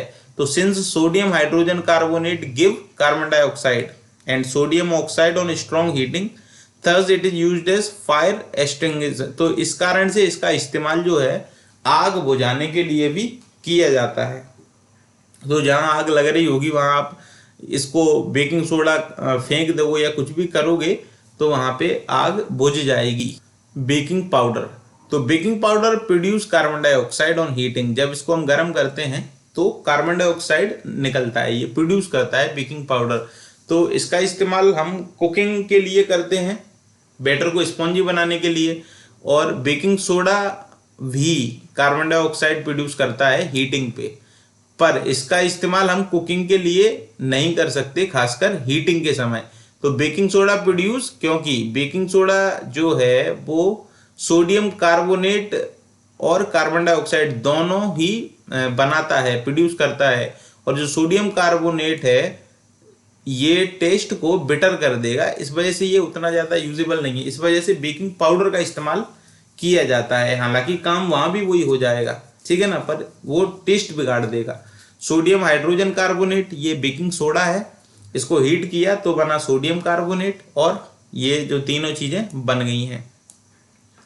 बेकिंग सोडा, बेकिंग पाउडर जो है ये एक मिक्सचर है बेकिंग सोडा का और माइल्ड एजेबल एसिड का, ठीक है। Generally tartaric acid is mixed with baking soda, तो इसके साथ में टार्टरिक एसिड मिक्स होके आता है बेकिंग पाउडर में, तो बेकिंग सोडा के साथ में टार्टरिक एसिड होता है, इस वजह से ये उसको खाने लायक बन जाता है टू मेक बेकिंग पाउडर। तो बेकिंग सोडा के साथ में टार्टरिक एसिड बना तो मिलाया गया तो क्या हुआ, कार्बन डाइऑक्साइड, वाटर और सोडियम टेट्रेट, ठीक है ना। तो when baking powder is heated, जब इसको गर्म किया जाएगा तो सोडियम हाइड्रोजन कार्बोनेट डिकम्पोज हो जाएगा। ये जो चीज है ये डिकम्पोज हो जाएगी, बेकिंग सोडा, ठीक है, ये डिकम्पोज हो जाएगा। तो क्या बनाएगा, ये CO2 देगा और सोडियम कार्बोनेट ये देगा। इसके अलावा ये जो CO2 होगी ये ब्रेड को या केक को फ्लफी बना देगा, फुला देगा। किसको, बेकिंग पाउडर को। तो केक बनाने के लिए आप क्या करते हैं, उसको हीट तो करेंगे ना, पकाएंगे उसको। जैसे ही आप पकाएंगे तो यहाँ पे ये प्रोसेस हो जाएगी डिकम्पोजिशन वाली, जहाँ पे CO2 होगी और सोडियम कार्बोनेट होगा, और CO2 की वजह से वो केक या ब्रेड जो होगी क्या हो जाएगी, फ्लफी हो जाएगी, फूल जाएगी। Tartaric acid help to remove bitter taste, और ये जो टार्ट्रिक एसिड है ये जो बिटर टेस्ट बनेगा सोडियम कार्बोनेट की वजह से, उसको रिमूव करने में मदद करेगा, ठीक है ना। तो सिंपल सी बात थी कि बेकिंग और इसमें और उसमें क्या अंतर था। इसमें टार्ट्रिक सोडा मिलके आता है ताकि चीज खाने योग्य बन सके, नहीं तो काम तो सेम ही है दोनों का, पर उधर पे बिटर टेस्ट बना रहेगा और यहाँ बेकिंग पाउडर के मिलाने से बिटर टेस्ट को रिमूव कर दिया जाएगा।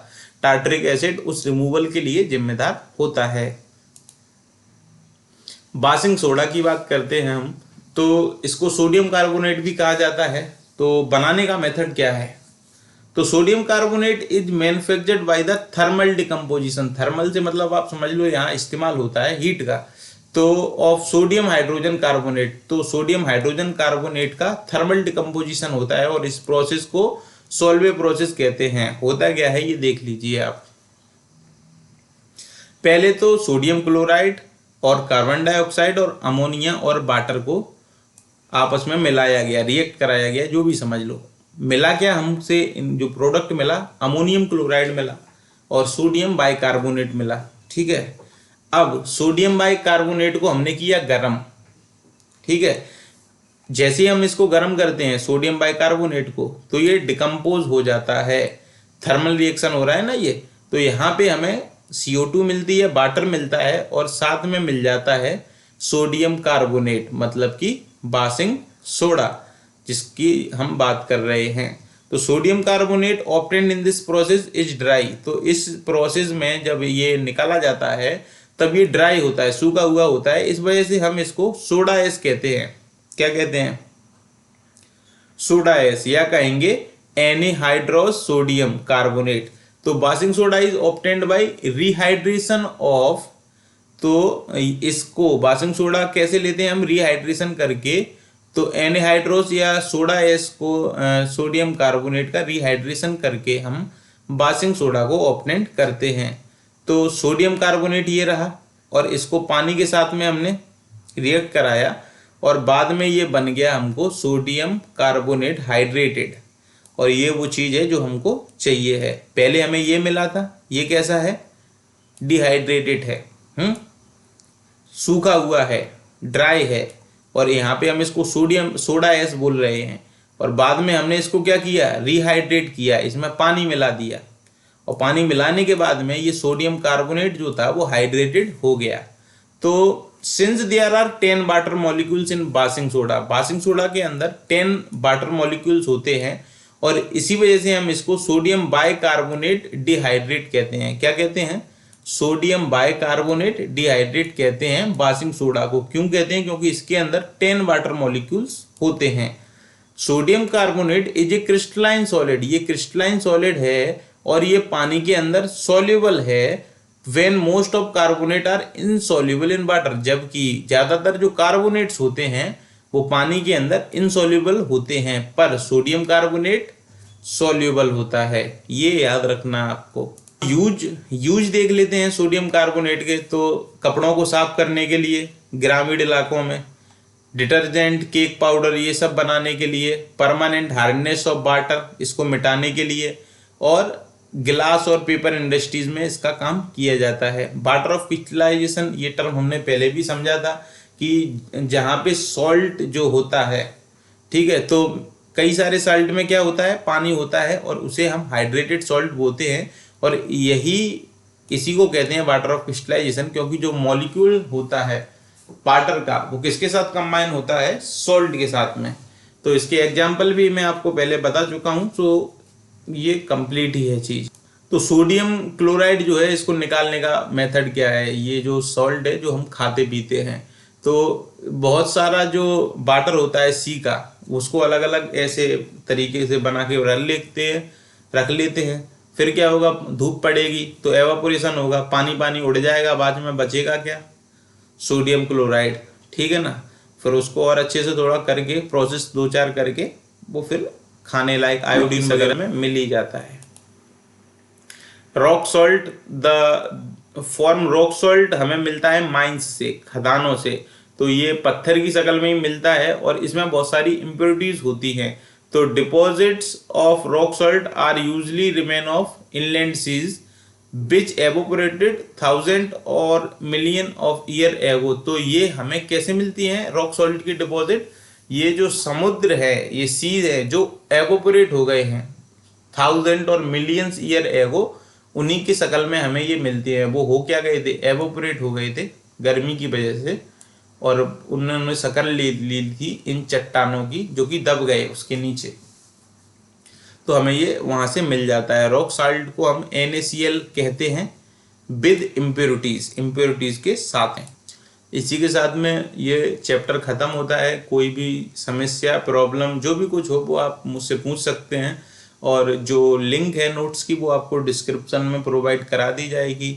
बाकी और भी बहुत सारे चैप्टर हैं जो आपको आई बटन या फिर वीडियो के ख़त्म होने के बाद से मिल जाएंगे। कोई समस्या और कोई अधिक जानकारी लेने के लिए आप हमें इन सभी माध्यमों पे कांटेक्ट कर ही सकते हैं।